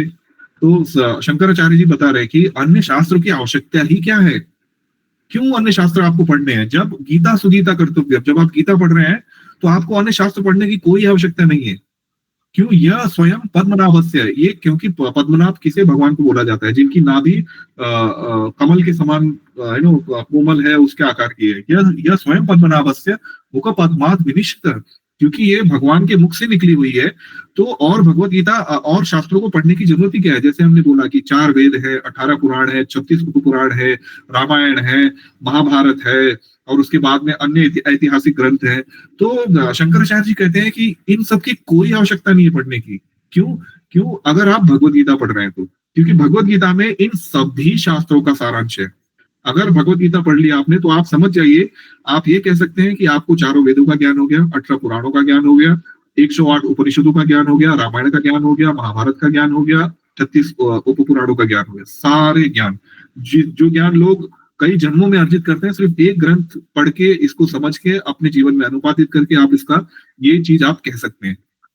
तो ये है भगवत गीता का story. ये देखिए 5वां है, भर्तामृत सर्वस्य विष्णु वाक्या विनिश्चिता गीता गंगोत्तम पित्वा पुनर्जन्मान विद्यते, है ना। By drinking the Ganges water of Gita, the divine quince of Mahabharata emanating from the holy lotus mouth of lord Vishnu, world will never take birth in this material world. हमने जैसा इसका किया कि हमें पुनर्जन्म की बड़ी है ना चिंता होती है। क्योंकि इसी जीवन में इतनी सारी समस्याएं हैं, तो और भी दूसरा जीवन आएगा तो और कितनी समस्या आएंगी और कितना समस्या हम ऐसे चलते रहेंगे। तो शंकराचार्य जी 5वें श्लोक में बताते हैं कि जो इस भारतामृत श्रवणस्वम, महाभारत को भारत बोला गया है, भारतामृत, तो महाभारत का जो अमृत है क्या है? भगवत गीता। ये जो इसका श्रवण करता है, विष्णु वाक्रात विनिष्ठितम, जो कि क्या है? जो विष्णु का, साक्षात विष्णु का वाक्य है, उसे वो पुनर्जन्मान विद्यते, वो कभी इस दुनिया में जन्म नहीं लेता। भगवान कई बार भगवत गीता में इस बात को कहते हैं, यद् गत्वा न निवर्तन्ते तद् धाम परमं मम, जो मेरे धाम को वापस आएगा ये पालन करके, उसका इस जीवन में, इस भौतिक जगत में कभी जन्म नहीं होगा। ये बहुत ही इंपॉर्टेंट श्लोक है। सर्व उपनिषदो गावो दुग्धा गोपालनंदन पार्थ वत्सा सुधीर भोक्ता दुग्धम गीता मृतम महात। शंकराचार्य जी क्या कह रहे हैं? सर्व उपनिषदो गावो दुग्धा गोपालनंदन। यदि आप सारे उपनिषद ले लें, कितने उपनिषद हैं? 108 उपनिषद हैं। सभी उपनिषदों को यदि आप एक गाय की संज्ञा दें, गौ माता एक गाय की संज्ञा दें, तो गाय का जो जो नेक्टर है, जो अमृत है, वो क्या है? उसका दूध है ना? दूध निकाला जाता है जिससे हमें भरण पोषण मिलता है, और उससे हम कई अलग अलग तरह की मिठाइयां बनाते हैं, पनीर बनाते हैं, और उसके बाद में यज्ञ और अन्य दिव्य कार्यों में उसके घी का इस्तेमाल किया जाता है। तो यदि समझिए पूरे उपनिषद एक गाय है, तो उसका जो नेक्टर है ना, वो क्या है? दुग्धम गीता मृतम महात। तो उसका जो दूध है वो गीता का ज्ञान है। और इसमें देखिए बड़े ही एक इंटरेस्टिंग तुलना की है शंकराचार्य जी ने। दुग्धा गोपाल नंदना, और ये दूध निकाल कौन रहा है? गोपाल नंदना श्री कृष्ण जी ये दूध निकाल रहे हैं। कैसे निकाल रहे हैं? पार्थ वत्सा सुधीर भोक्ता। अभी आप सब ने, मुझे जितनी उम्मीद है, आप सब लोग ने गांव में कुछ समय रहे होंगे, आपने दूध निकलते हुए देखा होगा। मेरा जो बेटा है वो तब से बैंगलोर में रह रहा है, गांव में बहुत कम समय के लिए गया। तो यदि उससे आप पूछेंगे कि दूध कहाँ से आता है, तो बोलेगा वो दूध वाला लेके आता है। वो ये भी नहीं बता पाएगा कि दूध गाय से आता है, क्योंकि ये दुर्भाग्य है, इन लोगों ने देखा ही नहीं है। और मैं इसको गांव ले भी जाता हूँ तो मेरे दादा दादी वो दूध निकालते थे, उनके पास अपनी गाय थी, बछड़े थे। लेकिन अब मेरे माता पिता मुंबई में रहते हैं, वो लोग को वो सब छूट गया, वो आदत छूट गई। तो अब हालांकि वो गाँव में रहते हैं, पर वो सब वो काम कर नहीं पाते। तो जब आप देखेंगे, जब गाय का दूध निकाला जाता है ना, तो पहले बछड़े को लाया जाता है। तो जब बछड़े को गाय देखती है, तो उनके गाय के जो स्तन है, उनमें दूध प्रवाहित होने लगता है बछड़े को देख के, है ना? जो मातृ भाव आता है, उसकी वजह से दूध आने लगता है। तो फिर क्या करता है बछड़ा? थोड़ा सा दूध पीता है जितना उसे चाहिए, उसके बाद उसे हटा के फिर जो बचा हुआ दूध है वो अपने इस्तेमाल के लिए यूज करते हैं, है ना? तो ऐसे ही भगवान ने बड़े ही चतुराई से पार्थो वत्स धनुर्धरा। तो गीता का जो पहला बछड़ा है वो कौन है? पार्थ, अर्जुन है। तो अर्जुन को भगवान ने अपनी माया मोहित किया, जिससे कि वो भ्रमित हुए। वास्तव में अर्जुन भगवान के नित्य पार्षद हैं, बड़े ही उत्तम भक्त हैं, और भगवान इस बात का वर्णन भी करते हैं भगवत गीता में कि आप मेरे मित्र हो, मेरे सखा हो और मेरे भक्त हो, इसलिए मैं आपको ये दिव्य ज्ञान दे रहा हूँ और किसी को नहीं दे रहा। लेकिन फिर भी अर्जुन इस मोह में, इस अज्ञान में क्यों पड़े? क्योंकि भगवान की इच्छा थी। अर्जुन को वो निमित्त बना के हम सबको ज्ञान देना चाहते थे। जैसे कि बछड़े को निमित्त बना के दूध निकाला जाता है ना, वैसे ही भगवान ने, जो कि दुग्धा गोपाल नंदना, जो कि दूध निकालने वाले गोपाल नंदन है, उन्होंने अर्जुन को एक बछड़े के रूप में इस्तेमाल किया और उससे भगवत गीता सार ये दूध निकाला, और वो दूध हम सबको पीने के लिए दे दिया। देखिए कितने कितने दयालु है भगवान, है ना? और जो आखिरी श्लोक आता है ना, एक ये देखिए कितना कितना ये एकदम फर्मली शंकराचार्य जी इस बात को स्थापित करते हैं। क्या कह रहे हैं? एकम शास्त्रम देवकी पुत्र गीतम। मैं तो कहता हूं कि मनुष्य जाति के लिए सिर्फ एक ही शास्त्र रहे, वो क्या रहे? देवकी पुत्र गीतम। देवकी पुत्र कौन है? कृष्ण भगवान। तो कृष्ण की गीता भगवत गीता, है ना? एकम शास्त्रम देवकी पुत्र गीतम एको देव देवकी पुत्र एव। और मैं तो कहता हूं भगवान सिर्फ शास्त्र सिर्फ एक ही रहे, जो कि भगवत गीता रहे, और अन्य सभी देवी देवताओं में सबसे जो पूजनीय हो, जो सबसे बड़े भगवान हो, वो कौन है? देवकी पुत्र कृष्ण भगवान। फिर कहते हैं एको मंत्रस्य तस्य नाम्नि यानी, और एक ही मंत्र हो, भगवान नाम का मंत्र करना, हरे कृष्णा कृष्णा कृष्णा हरे हरे, हरे राम राम राम हरे हरे। और फिर कर्म आपी एकम तस्य देवस्य सेवा, और यदि हमारा कोई कर्म रहे तो उनकी सेवा रहे। देखिए शंकराचार्य जी, आदि शंकराचार्य जी, जो वेदों, पुराणों और उपनिषदों के प्रकांड विद्वान हैं, सारे हिंदू उनको एक आदि गुरु के रूप में देखते हैं। आज के जो हमारे भारतवर्ष में, वो इस बात का वर्णन कर रहे हैं कि एको शास्त्रम देवकी पुत्र गीतम। भगवान करे सिर्फ एक ही शास्त्र रहे मानव जाति के लिए, जो कि भगवत गीता रहे। भगवान करे सिर्फ एक ही देवता हो जो पूजनीय हो, जो कि भगवान कृष्ण हो। भगवान करे एक ही मंत्र हो, जो उनके नामों का उच्चारण हो, और भगवान करे एक ही पूरी मानव जाति का कर्म हो, उनकी सेवा हो। तो ये दिव्यता है भगवत गीता पढ़ने की, और ये आदि शंकराचार्य जी बता रहे हैं, और हम इस बात का अनुभव कर सकते हैं निश्चित रूप से। जैसे मैं पिछले 22 सालों में मेरे कृष्ण भावना भावित जीवन में करीबन 5 से 6 बार गीता को पढ़ चुका हूँ, लेकिन मैं भी और पढ़ना चाहता हूँ इसे। जब भी मैं पढ़ता हूँ तो नित्य नवीन मुझे शिक्षाएं मिलती हैं, क्योंकि अलग अलग तरह के समस्याएं बदलती हैं, हमारे संघर्ष बदलते हैं, लेकिन जब हम भगवत गीता को पठन करते हैं, पाठन करते हैं, तो भगवान हमें नित्य नवीन हमारे अंदर साक्षात्कार का प्रवाह करते हैं, है ना। तो ये इस बात से प्रतिपादित हो जाता है। कुछ और श्लोक देखेंगे और समय हो चला है 5-10 मिनट में, कुछ और श्लोक देखेंगे, उसके बाद हम प्रश्नोत्तर के लिए जाएंगे। देखिए महाभारत में भीष्म पर्व आता है। ये देखिए, गीता सुगीता कर्तव्यम किम मन्ये शास्त्र विस्तरे, ये स्वयं पद्मनाभ जी हमने देखा है ना, शंकराचार्य जी ने इसको कोट किया। महर्षि वैशंपायन पाणिनि ने, यदि कोई नियमित रूप से तथा भक्ति पूर्वक भगवान श्री कृष्ण के मुखारविंद से इस दिव्य गीता का पठन करता है, उससे हमें शास्त्रों के अध्ययन की आवश्यकता ही क्या है ना। भगवत गीता में भगवान सब सारी चीजों का वर्णन है कि क्या करना चाहिए, क्या कर्म है, क्या विकर्म है, क्या अकर्म है, और भगवान के पास कैसे जाना है, कैसे स्टेप बाय स्टेप अलग अलग सीढ़ी है, ज्ञान, कर्म, ज्ञान, ध्यान, उसके बाद भक्ति, सारी चीजों का बड़े विस्तार से वर्णन किया गया है। तो इसलिए ऐसा कहा गया है कि अगर भीष्म पर्व में महाभारत में, कि यदि आप भगवत गीता पढ़ रहे हैं तो आपको अन्य शास्त्र पढ़ने की कोई आवश्यकता नहीं है। फिर देखिए, गीता गंगा च गायत्री गोविंदेति हृदय स्थिते चतुर्गंगा करा संयुक्त को पुनर्जन्मान विद्यते।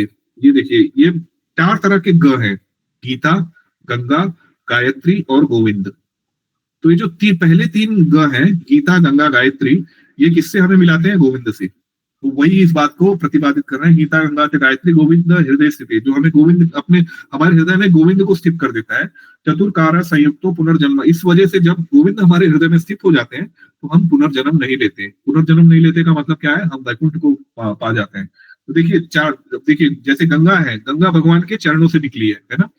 आपको याद है जब भगवान वामन रूप में अवतरित हुए थे, तो जब उन्होंने अपने पहले पैर में जब पूरा स्वर्ग लोक, ज्ञान लोक, तब ब्रह्म लोक तक उसको जब अपना पहला पैर कर दिया था, तो जो ये हमारे ब्रह्मांड की जो आवरण है उसको तोड़ दिया था भगवान ने। तो जो वैकुंठ जगत की विराट रिवर है, उससे भगवान के चरणों को धोती धोती वो ब्रह्मा जी के कमंडल में आ गई थी, वही आगे चल के गंगा जी बनी। तो वास्तव में गंगा जी क्या है? भगवान का चरणामृत। ये हो गया। और गायत्री क्या है? गायत्री निकली है भगवान की वेणु से। ओम, ऐसे गायत्री ऐसे बोलते हैं ना, श्रीमद् भागवत में बताया गया है कि भगवान की वेणु से जो ध्वनि निकलती है वो गायत्री है। और उसके बाद गीता, गीता है जो क्या है? भगवान के अधरों से, भगवान के दिव्य मुख, दिव्य अधरों से निकला हुआ वो है साउंड। तो इस तरह से इन तीनों का वास्तविक उद्देश्य क्या है? गोविंद को अब हमारे हृदय में स्थित करना। और इससे क्या होगा? हम पुनर्जन्म नहीं लेंगे और भगवत धाम वापस लौट जाएंगे। ये हमने देखा। गीताया पुस्तकम यत्र यत्र पाठा प्रवर्तते तत्र सर्वाणि तीर्थानि प्रयागानि तत्र वै। जिस स्थान पर गीता की पुस्तक रखी हो तथा नित्य उसका पठन किया जाता हो। देखिए बहुत जरूरी है, सिर्फ रखना नहीं है, गीता को पढ़ना है। हमारे भक्तिगण इस्कॉन में आते हैं Bhagavad Gita as it is, और वो Bhagavad Gita as it is लेके जाते हैं और वो घर में रखते हैं एज इट इज, कभी बोलते नहीं उसको। ये दुर्भाग्य है। लेकिन इसमें बड़े भीष्म गीता महात्म्य वराह पुराण में बड़े ही क्लियरली बताया गया, जिस स्थान पर गीता की पुस्तक रखी हो तथा नित्य रूप से उसका पठन किया जाता हो, क्या हो जाता है? उस स्थान पर प्रयाग आदि सभी तीर्थ विद्यमान हो जाते हैं। अभी 4 महीने पहले आप लोगों ने देखा होगा महाकुंभ लगा था, है ना, प्रयागराज में। और ऐसे बताया जा रहा था कि 144 वर्षों के बाद ये आया हुआ है। तो करीबन 60 से 65 करोड़ लोग गए थे उस जगह पर स्नान करने के लिए, है ना। कितने लोगों ने, और कितनी महंगी फ्लाइट टिकट्स कितने महंगे थे, वहां पे बहुत सारी चीजें बहुत महंगी हो गई थी, लेकिन फिर भी 60 करोड़ लोग गए, उन्होंने इसका दिव्य आस्वादन किया और स्नान किया। तो वराह पुराण ये बता रहा है कि अब जैसे मैं बेंगलोर में हूँ, आप लोग पूना में हैं या कहीं अपने अपने गंतव्य स्थान में हैं, तो आप लोग शायद प्रयागराज ना पहुंच पाए, लेकिन अगर आपके घर में गीता रखी और उसका पाठ कर रहे हैं, तो जो फल प्रयाग आदि तीर्थ में आपको वहां स्नान करने से मिल रहा है, वैसा ही फल आपको मिलेगा। देखिए कितनी अच्छी बात है ना। हम अलग अलग धाम में जाते हैं, वृंदावन धाम में जाते हैं, वहां जाके क्या करते हैं? टिक्की खाते हैं, लस्सी पीते हैं, बंदरों के साथ खेलते हैं। तो देखिए हम धाम तो जा रहे हैं, पर हमारी चेतना वो पूना वाली, बैंगलोर वाली, दिल्ली वाली है ना।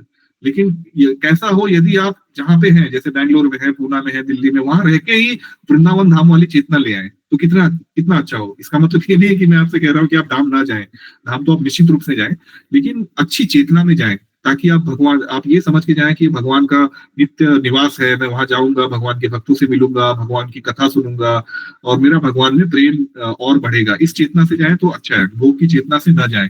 लेकिन अगर आप नहीं जा पा रहे हैं, अपने ही स्थान पर स्थित हैं, लेकिन आप यदि भगवत गीता पढ़ रहे हैं, तो ये जो सारे तीर्थ स्थल है, वृंदावन, अयोध्या, प्रयागराज, ये सारे तीर्थ स्थल आपके घर में ही आ जाते हैं। कैसे आ जाते हैं कि आपका घर इतना दिव्य बन जाता है ना, कि आपको वैसे तो और कहीं जाने की जरूरत नहीं, लेकिन जाना जरूर चाहिए भगवान के धामों में, वो भक्तों से मिलने के लिए, है ना। तो ये इसका महात्म्य है गीता जी का। गीता भाष्यम पुनः कृत्वा लभते मुक्ति मुक्तमाम, गीता उच्यते उच्चार संयुक्तो म्रियमाणो गति लाभते। गीता का पुनः पुनः अध्ययन करके मनुष्य मोक्ष प्राप्ति भी कर सकता है। मृत्यु के समय केवल गीता शब्द के उच्चारण से मनुष्य को मोक्ष प्राप्त हो जाता है। देखिए ये बड़ी बात है ना। हम ऐसा कहें कि हाँ हम तो जिंदगी भर मस्त मजा करेंगे, मरने के टाइम पे गीता गीता कह देंगे और है ना हमें मोक्ष मिल जाएगा, ऐसा नहीं होता है जी। ये गीता आपके मरने के समय तब निकलेगा जब गीता का पुनः पुनः अध्ययन करें मनुष्य जीवन में।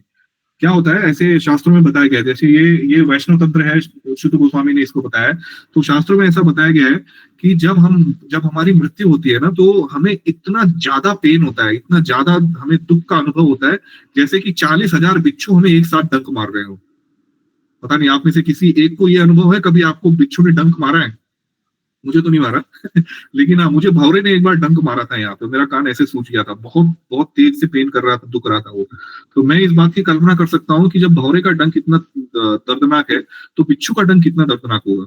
और शास्त्र बताते हैं कि ऐसा एक नहीं, 40,000 बिच्छू एक साथ जब आपको डसे, उतना ज्यादा तकलीफ होती है आपको। जब आपकी आत्मा शरीर से जब निकाली जाती है, उसको जो लोग पापी होते हैं उनको तो यमराज और उनके यमदूत जो है वो फोर्सिबली निकालते हैं, और जो पापी पुण्य आत्मा होती है उनको भी वो छोड़ना पड़ता है। लेकिन क्योंकि आप जो भी 70-80 साल से इस शरीर में रह रहे हैं, इस शरीर से जो आपके पुत्र पुत्री है, आपकी भार्या जी है, आपके जो अन्य लोग हैं, उनसे इतना आसक्त हो जाते हैं, आपका घर है, आपकी प्रॉपर्टी है, आपकी व्हीकल, तो वो बहुत मुश्किल होता है एक बैग उसको छोड़ना, है ना। एकदम से उसको छोड़ना बड़ा ही दुखकर होता है। तो इसलिए यदि आपने प्रैक्टिस नहीं करी, तो आपके अंतिम समय में आपसे गीता नहीं सेनेरिटा निकलेगा। ये इस बात को जानना बहुत जरूरी है कि इसलिए प्रैक्टिस बहुत जरूरी है। एटलीस्ट सप्ताह में एक बार हम आए, गीता के बारे में जाने, श्रवण करें, और हम उसको अपने जीवन में कैसे अपने जीवन में अपना सके, उसके बारे में चिंतन करें। यदि कोई डाउट है, कोई संशय है, तो जो लोग प्रैक्टिस कर रहे हैं उनसे पूछें। तो ये बहुत जरूरी है, तभी ये काम हो पाएगा मृत्यु के समय में। तो आजकल बहुत आर्ट ऑफ लिविंग चल रहा है, हालांकि हम उसकी आलोचना नहीं कर रहे, आर्ट ऑफ लिविंग गुड है, पर आर्ट ऑफ लिविंग से भी ज्यादा जरूरी है आर्ट ऑफ लिविंग मतलब देह को छोड़ने वाली कला। क्योंकि आर्ट ऑफ लिविंग से आप ठीक है इस भौतिक जगत में तो अच्छे से रह सकते हैं, पर मरना तो है ही आपको, कितने भी अच्छी तरह से रह ले आप, कोई राजा हो रंग को, अंत में तो उसको खाक नहीं मिल रहा है। तो उस समय क्या, तो गीता आपको बताती है आर्ट ऑफ लिविंग, इस भौतिक शरीर को, इस भौतिक संसार को, इस भौतिक आसक्तियों को कैसे छोड़ना है ना। ये देखिए, गीतार्थार्थ श्रवण सक्तो महापापा यतोपि वैकुंठ समाप्रोक्ति विष्णु नाम सह मोदितः। कोई अत्यंत पापी भी यदि ध्यान पूर्वक गीता का अर्थ समझकर उसका श्रवण करता है, तो उसे भगवान विष्णु का परम धाम वैकुंठ प्राप्त होता है। देखिए, कोई अत्यंत पापी भी यदि ध्यान पूर्वक गीता का, अत्यंत पापी अर्थ समझकर, सिर्फ गीता का पाठ नहीं करता है, उसका अर्थ समझकर उसका श्रवण करता है, तो उसे भगवान विष्णु का परम धाम वैकुंठ प्राप्त होता है। ये वैष्णव तंत्र में आता है। तो एक बार माता पार्वती ने भगवान शंकर से पूछा कि ये आपको पद्म पुराण के वैष्णव खंड में मिलेगी, ये जो चर्चा है माता पार्वती और भगवान शंकर की। तो माता पार्वती ने भगवान शिव से पूछा कि हे प्रभु, आप तो राम राम जपते रहते हैं, और वही राम गोविंद रूप में उन्होंने भगवत गीता का उच्चारण किया, तो आप मुझे बताएं कि भगवत गीता की क्या महिमा है। तो भगवान शंकर ने माता पार्वती से कहा कि हे देवी, यही प्रश्न माता लक्ष्मी ने मेरे प्रभु विष्णु से पूछा था। तो भगवान विष्णु ने बताया कि एक समय की बात है, एक ब्राह्मण था जिसका नाम था सुशर्मा। वो ब्राह्मण कुल में तो उसने जन्म लिया था, लेकिन उसकी जो प्रवृत्ति थी वो ब्राह्मण की नहीं थी। वो हमेशा अन्य तरह के पाप कर्म में लीन रहता था। तो इतना पाप करता था वो कि उसने कभी न तो वेदों का उच्चारण किया, न किसी यज्ञ अभिष्ठान में बैठा। वो हमेशा दूसरों को परेशान करता, और उस पद्म पुराण में ऐसा बताया गया कि वो पत्तों को बेच के उससे अपना जीवन पालन करता। पत्ते मतलब क्या, पत्तों को बेच के क्या मिलेगा? पत्ते बेसिकली क्या वो बोल रहे हैं कि वो जो गांजा या भांग वांग होती है ना, तो बेसिकली उसे बेच के उससे जो धन आता था, उससे उसी भांग का, गांजा का सेवन करके पड़ा रहता था और अन्य पाप कृत्य करता रहता था।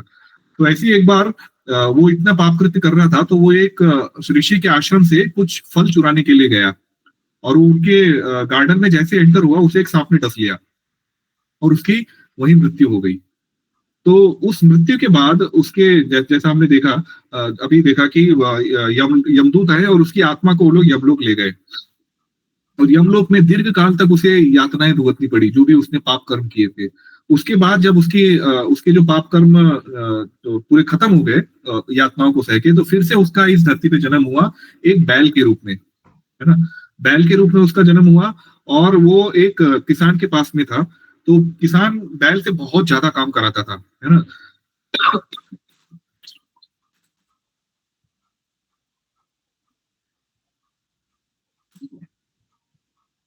तो उसके ऊपर बहुत सारा बोझा डाल देता था, उसे बहुत काम कराता था। और एक दिन उसने इतना बोझ डाल दिया कि वो बेचारा बैल उठा नहीं पाया, और वो चक्कर खा के बेहोश होकर गिर पड़ा। हालांकि वास्तव में बैल बहुत ताकतवर होता है, लेकिन आप सोचिए उसके ऊपर कितना भार, कितना उसे परेशान किया गया होगा, कि बेचारा बैल, है ना, क्या बोलते हैं, उस भार को सहन नहीं कर पाया और वो मूर्छित होकर गिर पड़ा। तो वहां से कोई ब्राह्मणगण जा रहे थे, तो उन्हें इस पर करुणा आ गई। तो ब्राह्मण गणों ने देखा, और फिर उन्होंने उनके उस बैल के लिए प्रार्थना की और कहा कि हमारे कुछ पुण्य कर्म इस बैल को अर्पित होते हैं। ऐसे ही करके और लोग आने लगे, उन्होंने अपने पुण्य कर्म अर्पित कर दिए। ऐसे करते करते बहुत सारे लोग आए, और उनके बीच में एक वैश्या भी आ गई। और वैश्या ने कहा कि मैंने तो कोई खास पुण्य कर्म किए नहीं, पर अगर कुछ भी मैंने किया तो इस बैल को मिल जाए। ऐसे कई पुण्य कर्म जब एक साथ उसको मिल गए, तो वो उस योनि से मुक्त हो गया, क्योंकि वो एक वास्तव में एक पशु योनि है।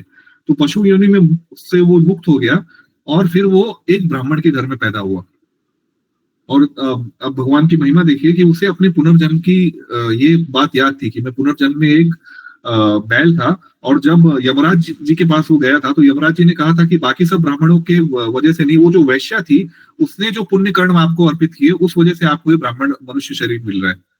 तो वो उस वैश्या को खोजने लगा, तो उसे वो वैश्या मिल गई, और उसने पूछा कि आपने ऐसा क्या पुण्य कर्म मुझे अर्पित किए थे कि मुझे उस पशु योनि से मुक्ति मिल गई, और मनुष्य योनि में मुझे जन्म मिला, वो भी ब्राह्मण के घर में। तो वैश्या ने कहा कि ज्यादा कुछ नहीं, वैसे तो आप जानते हैं वैश्या का तो नित्य कर्म बहुत ही निंदनीय है। लेकिन उसने कहा कि मेरे पास एक तोता है, और वो तोता है ना, भगवत गीता के श्लोकों का उच्चारण करता रहता है। तो वो तोता जब उच्चारण करता रहता है, तो उसके साथ मैं भी उच्चारण करती रहती हूँ।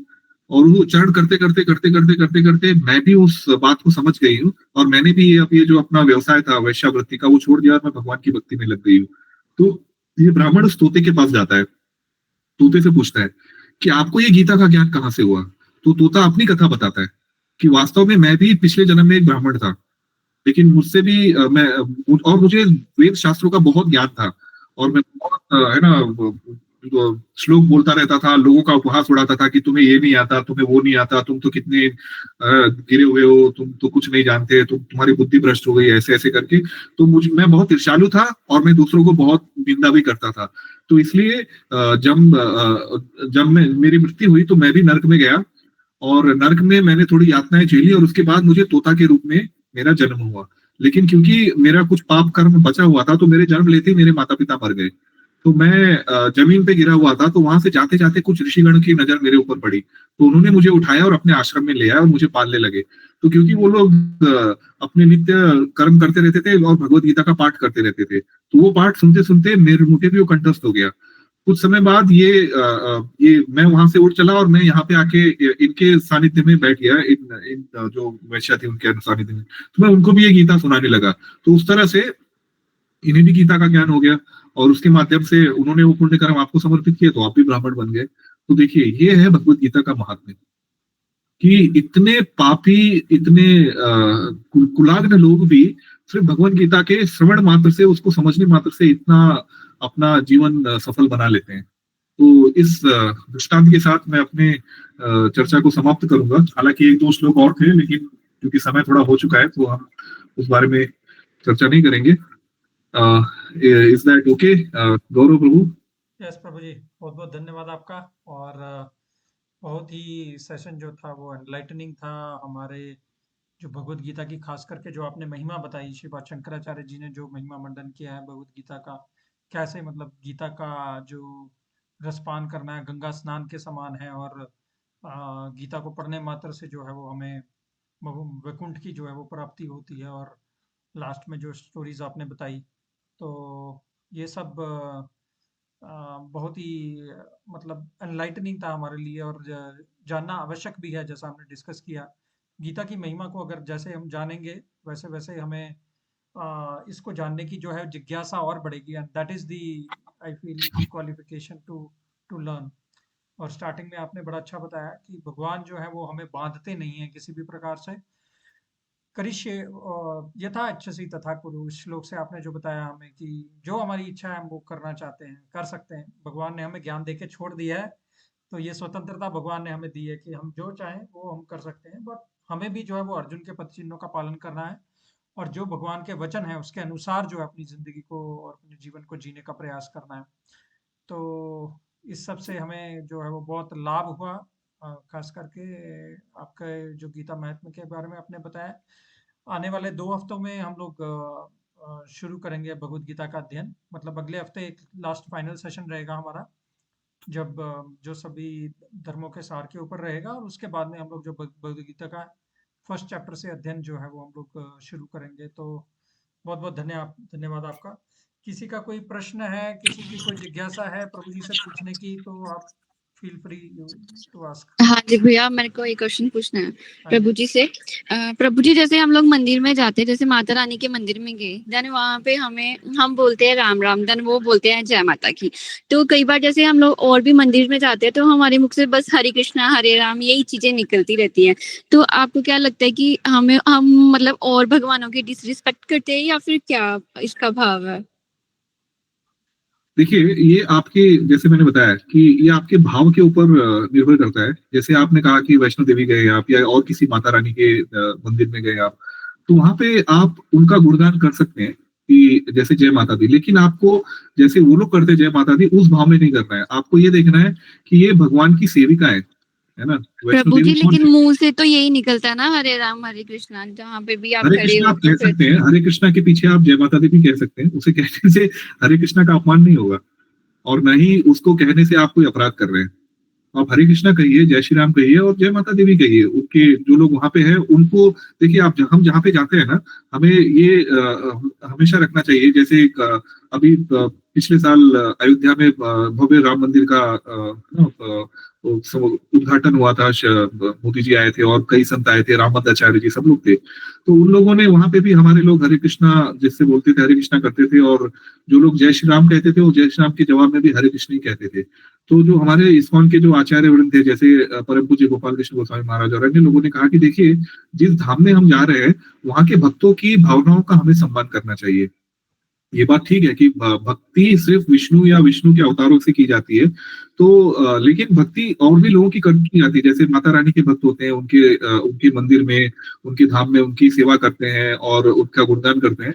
तो वहां पे आप पहले हरे कृष्णा बोलिए, उसके बाद यदि आप जय माता दी कहते हैं तो उससे आपका कोई है ना, उससे आपका कोई हानि नहीं हो रही है। उनका सम्मान कीजिए आप, लेकिन आप उनको इस तरह से देखिए कि वो भगवान की सेविका है।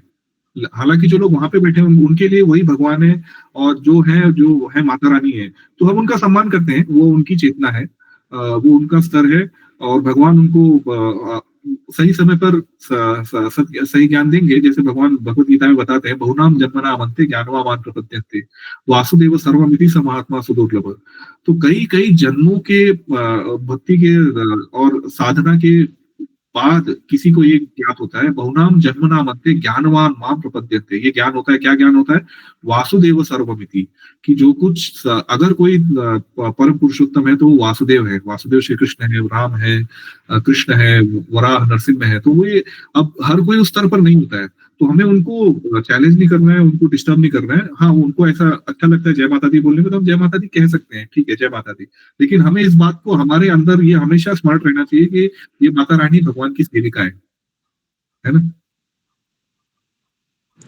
Thank you Prabhu.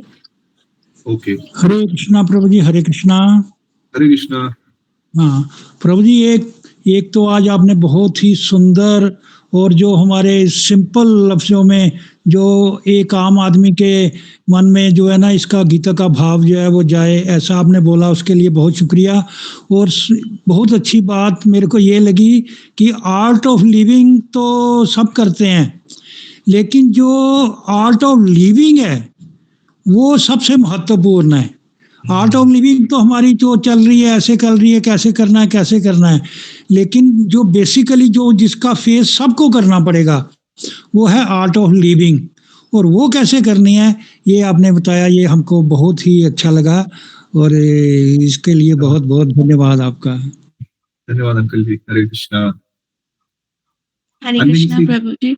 यस मेरा एक माता जी। प्रश्न था ये कि आपने जैसे बोला है कि बिच्छू काटते हैं लास्ट टाइम सबको, मतलब ये सभी को ये फेस करना पड़ता है कि जो पापी लोग होते हैं या जिन्होंने गलत काम किए होते हैं उनको ही ये दुख सहना पड़ता है कि सभी को ही ये फेस करना पड़ेगा? हाँ देखिए, मृत्यु ये जो बड़ा ही सुंदर प्रश्न है आपका। तो मृत्यु जो है ना, मृत्यु जो भक्त होता है, और वो कौन सा भक्त? जो भक्त पूर्ण तरह से शुद्ध हो चुका है। तो शुद्ध कैसे हो चुका है, इसकी अलग अलग परिभाषाएं हैं, लेकिन जो बेसिक परिभाषा वो ये है कि शुद्धता, अगर हमारा हृदय पूरी तरह से निर्मल और शुद्ध हो चुका है तब हम वैकुंठ धाम वापस जाते हैं। तो वो शुद्धता का मतलब है, ये जो हमारे हृदय में 6 अनर्थ हैं, काम, क्रोध, लोभ, मोह, मद, मत्सर्य, ये जब सारे 6 के 6 जो अनर्थ हैं हमारे हृदय से चले गए हैं और हम सिर्फ, हमारे हृदय में सिर्फ भगवान और उनकी भक्ति रह गई है, तो उस समय हम वैकुंठ को प्राप्त होते हैं। तो ऐसा बताया गया है कि जो मृत्यु है, जो मृत्यु, वो जैसे आप जैसे अब अगर एयरप्लेन से कभी गए होंगे तो आप देखे होंगे कि एयरप्लेन में चढ़ने के लिए एक सीढ़ी लगाई जाती है ना, क्योंकि एयरप्लेन काफी बड़ा होता है, आप ऐसे तो चढ़ नहीं सकते, तो चढ़ने के लिए और उतरने के लिए सीढ़ियां होती है एयरप्लेन में। तो वैसे ही जो मृत्यु होती है, ऐसे शुद्ध भक्त के लिए वो एक सीढ़ी बन जाती है, और उसकी पीठ के ऊपर पैर रख के भक्त वैकुंठ विमान में, जो वैकुंठ से विमान आता है ना आपके, हमारे पूना में देहू गांव में अपने ये क्या नाम है, तुकाराम महाराज जी का एक ऐसा सुंदर वृत्तांत है जो सबने देखा था कि सबके सामने वो वैकुंठ विमान आया, और हमारे तुकाराम जी महाराज उस वैकुंठ विमान में चढ़ के वैकुंठ धाम को प्रवर्तित हुए थे। तो ऐसे बताया गया है कि जो शुद्ध भक्त हो जाता है, जो भक्ति को इतनी तीव्रता से करता है कि इसी जन्म में वो शुद्धता को, भगवान के शुद्ध भक्ति को हमें आसक्त हो जाता है, तो वो, उसके लिए मृत्यु एक सिर्फ सीढ़ी बन जाती है, वो बिच्छू का डंस नहीं रहती। इसके लिए शास्त्रों में उदाहरण बताया जाता है कि जैसे शेर है ना, शेर जब किसी शिकार को पकड़ता है तो जो उसके दांतों का, जब जैसे वो उसको पकड़ता है अपने दांतों से, तो उसमें कितना दर्द होता होगा उस शिकार को। लेकिन कई कई बार शेर अपने बच्चे को भी पकड़ता है, जो छोटा शेर का बच्चा होता है, तो शेर उसको वैसे नहीं पकड़ता, हालांकि कार्य एक ही है, शेर इसको भी पकड़ रहा है, शिकार को भी पकड़ रहा है, लेकिन दर्द का अनुभव दोनों को लिए अलग है। वास्तव में जो शेर का बच्चा है उसको दर्द होगा ही नहीं, वो तो उसको एक स्थान से उठा के शेर दूसरे स्थान पे रख देता है, लेकिन जब शिकार को अपने जबड़े में फंसाता है तो उसको बहुत पीड़ा होती है। तो यही मृत्यु बोला गया है, मृत्यु सर्वहरश्च हम कृष्ण बताते हैं कि मैं ही मृत्यु हूँ। तो जो लोग पापी हैं, जो लोग जिन लोगों ने भगवान का स्मरण सही से नहीं किया है, जो भगवान की सेवा नहीं करे हैं, जिन लोगों ने पाप कर्म में अपने आप को आसक्त रखा है, तो उनके लिए भगवान, वो जो शेर का जबड़ा में जो शिकार है ना, उस तरह का दर्द होता है।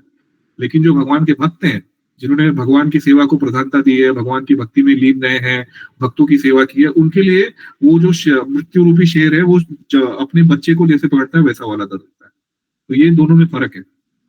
जस्ट एक चीज ऐड करना चाहूंगा इसमें, बड़ा अच्छा प्रश्न था आपका। तो गीता के 6ठे अध्याय में ना भगवान ऐसा बताते हैं कि जिनकी, जो हम लोग अगर पूर्णतः शुद्ध नहीं भी हो पाते, तो भगवान जो है वो हमारा अरेंजमेंट आगे के लिए करके रखते हैं, है ना। यस। हमारा अगला जन्म जो है वो कहाँ पे होना है, किस घर पे होना है, हमें पूरी फैसिलिटी मिले, इसका पूरा ध्यान रखा जाता है। तो 6 चैप्टर में हम लोग ये डिटेल में चर्चा करेंगे कि जब भी हम लोग भगवान की भक्ति करते हैं और वो किसी कारणवश हमारी पूरी नहीं हो पाती, सपोज कोई लेट शुरू किया, किसी को कोई दिक्कत आ गई, फिर भी जो भी हमने भक्ति इस जन्म में की है वो परमानेंट अकाउंट में चली जाती है। सपोज अगर हम 25% प्योरीफाई हो पाए इस जन्म में, तो नेक्स्ट जन्म से 26 से शुरू करेंगे। इस बार 75 हो गया, नेक्स्ट जन्म में 76 से शुरू करेंगे। तो इस ज्ञान का कभी भी नाश नहीं होता, और भगवान इस बात का हमेशा अरेंजमेंट रखते हैं कि हमें जो है वो अगले जन्म में जो इसका प्रॉपर जो हमें सुविधाएं जो है वो मिल सके, ताकि हम भक्ति को अपनी आगे बढ़ा सकें। जय हरि बोल। Thank you for that explanation. आपको उत्तर मिल गया माता जी? हाँ जी प्रभु जी, हाँ जी, ओके, थैंक यू। किसी का कोई और प्रश्न? प्रभु जी, मैं भी पूछना चाहती हूँ, हाँ जी, हाँ जी। आपने जो इतना अच्छा ज्ञान दिया वो बहुत अच्छा लग रहा है सुन के कि हम इन्हीं सब्जियों करें, ऐसा भी करें। लेकिन क्या है ना कि पिता है ना उसको भूल जाते हैं, इसलिए क्या करना चाहिए? आपकी आवाज़ थोड़ी कट रही है माताजी, आप दोबारा से पूछेंगे अपना प्रश्न? हाँ जी, मैं ये पूछना चाह रही थी कि जैसे आपने ये प्रवचन दिए हैं, हमको इतनी ज्ञान की बातें बताई हैं, ये सब कुछ कहा गया है, उसके लिए मैं बोलना चाहती हूँ कि हमको पिछला जो है ना जो आप सुना रहे हैं, मुझे चीज़ें याद नहीं रहती हैं, तो उसके लिए हमें क्या ध्यान करना चाहिए? क्या हमको बार-बार रिपीट करते रहना चाहिए या फिर गीता को पढ़ते रहना चाहिए या तो रिकॉर्डिंग सुनते रहना? माता जी का ये प्रश्न है कि आपने अभी बहुत कुछ सारी चीजें बताई, हालांकि मैंने जो भी बताई, जो मैंने गुरुओं से आचार्यों से सीखी है वो बताई, तो वास्तव में श्रेय उनका है, मेरा तो इसमें कुछ भी नहीं है। मैं तो एक पोस्टमैन जैसे डिलीवरी कर रहा हूँ आपको, दैट्स ऑल। खैर जो भी है, मतलब जैसे वो होता है ना स्विगी जोमेटो वाले, है ना, वो एक खाना बनाता है दूसरे को खाना देता है, तो वो बीच में बस वो ऑर्डर कैरियर होता है, तो मैं वैसा ही हूँ। लेकिन जैसा कि आपने कहा, तो जितना मैं समझ पाया आपके प्रश्न को, कि हाँ अभी आपने बताया और हमें थोड़ा समझ में भी आया, और हम इस बात को अनुसरण करने का प्रयास करेंगे, लेकिन कुछ समय बाद हम भूल जाते हैं, भगवत गीता के श्लोकों को भूल जाते हैं और इस ज्ञान को भूल जाते हैं। तो यस माता जी, 2 गोल्डन रूल है इसके, रिपीटेशन, रिवीजन। ये 2 चीजें आपको आपके साधक जीवन में हमेशा करनी है। रिपीटेशन, रिपीट करते रहिए, जो भी आपने सुना है, जो भी आपने पढ़ा है, उसको रिपीट करते रहिए, और उसके बाद नई चीजें पढ़ते रहिए। फिर साल 2 साल में जो आप रिपीट कर रहे हैं, जो रिपीट करना बंद कर दिया है, वो शायद आप भूल जाए, तो उसका एक बार रिवाइज कर लीजिए। तो ये आपको नित्य निरंतर करते रहना पड़ेगा। जैसे मैंने बताया कि मैंने स्वयं 5 से 6 बार भगवत गीता पढ़ी है और अब भी पढ़ने की इच्छा रखता हूँ। तो ये रिवीजन और रिपीटेशन। पहले भगवत गीता सुना है आपकी तरह, बहुत पूरा डिटेल में सुना है, बहुत जी। अच्छा। उससे मुझे इतना मतलब प्रेरणा मिली कि कितना अच्छा है, हम इतने दिनों से क्या करते रहे। तो मैंने सुना, तो इसीलिए मेरे दोबारा मन किया इनके साथ जुड़ने का। तो मेरे को इतना अच्छा लगता है गीता सुन के कि लगता है कि जीवन में ऐसा ही कुछ अच्छा करना चाहिए, बुरा क्यों किसी के लिए सोचना, अच्छी ज्ञान की बातें सुननी चाहिए, अच्छे कर्म करने चाहिए, पूजा पाठ करना चाहिए दिन रात। हो सकता है मेरा ध्यान हमेशा श्री कृष्ण राधा कृष्ण में ही लीन रहता है, और मुझे अच्छा लगता है ये सब करना। मुझे बाकी की चीजें बिल्कुल बकवास लगती हैं, जैसे यहाँ पार्टी जाना, ये करना, वो करना, लेकिन फिर भी घर के लोगों के साथ मुझे जाना ही पड़ता है। मुझे बोलते क्या पूजा में भी करती रहती पूजा। आप भक्तों का संग कीजिए माता जी। बेसिकली आप भक्तों के संग में रहिए। वो संघ मतलब जैसे ये एक संघ है, हम लोग ऑनलाइन के माध्यम से कर रहे हैं, लेकिन इससे और ज्यादा हमें लाभ मिलता है जब हम भक्तों का भौतिक रूप से संग करते हैं, मतलब उनके साथ जाते हैं, उनके पास जाते हैं, उनके साथ कुछ वस्तुओं का आदान प्रदान करते हैं, जैसे कुछ प्रसाद देते हैं, कुछ खिलाते हैं, और उनसे अपनी अपने बारे में चर्चा करते हैं। तो वो एक संघ बहुत ज्यादा जरूरी है। तो आपको ज्ञान है, पर ज्ञान कैसे अप्लाई करना है कई बार हम वो नहीं समझ पाते हैं। तो हमें भक्तों के संग से हमें ये प्रेरणा मिलती है कि ये भक्त अपने जीवन में इस ज्ञान को, इस अपनी साधना को कैसे अच्छे से पालन कर रहा है, साथ में अपनी घर गृहस्थी भी संभाल रहा है और भगवान की सेवा में भी बहुत अच्छे से लगा हुआ है। तो वो हम जब भक्तों से मिलते हैं, उनके जीवन को देखते हैं, उसको हम उनके जीवन को देख के ही सीख जाते हैं, और जो कुछ हमें और भी जानना रहता है तो उनसे हम प्रश्न करके, उनसे प्रश्नोत्तर करके वो जान सकते हैं, तो फिर उससे हमें ज्यादा लाभ मिलता है। तो यस, रिपीटेशन रिवीजन तो जरूरी है ही, उससे उतना ही जरूरी है आपको भक्तों का संग करना, जो लोग इस मार्ग पर पहले से ही प्रशस्त हैं। जी जी, थैंक यू, बहुत अच्छा लगता है सुन के। Thank you so much. Hare Krishna. Hare Krishna. Hare Krishna. किसी का कोई और प्रश्न जो हमने पहले सेशन किए है उसमें से भी आप लेकर के पूछ सकते हैं। क्षमा चाहते हैं, थोड़ा सा हमने ज़्यादा समय ले लिया आपका, क्योंकि स्पेशल गेस्ट है हमारे पास। तो हरि बोल। किसी का कोई और प्रश्न है? ठीक है, तो आज के सेशन को हम लोग यहीं समाप्त करते हैं। प्रभु जी, आपका हृदय से बहुत बहुत धन्यवाद। आपने जो अपना एक्सपीरियंस, अपनी लर्निंग्स, अपना जो आपने रियलाइजेशन हमारे साथ शेयर किया, और गीता का महत्व के बारे में बात बताया, और हमारी जिज्ञासाओं को जो आपने उसका क्लैरिफिकेशन जो है वो दिया। बहुत बहुत धन्यवाद आपका समय देने के लिए, और मैं सबका धन्यवाद करता हूँ ज्वाइन करने के लिए। तो आज का सत्र थोड़ा स्पेशल था, हमने समय की उसको देखते हुए हमने 10 बजे किया था।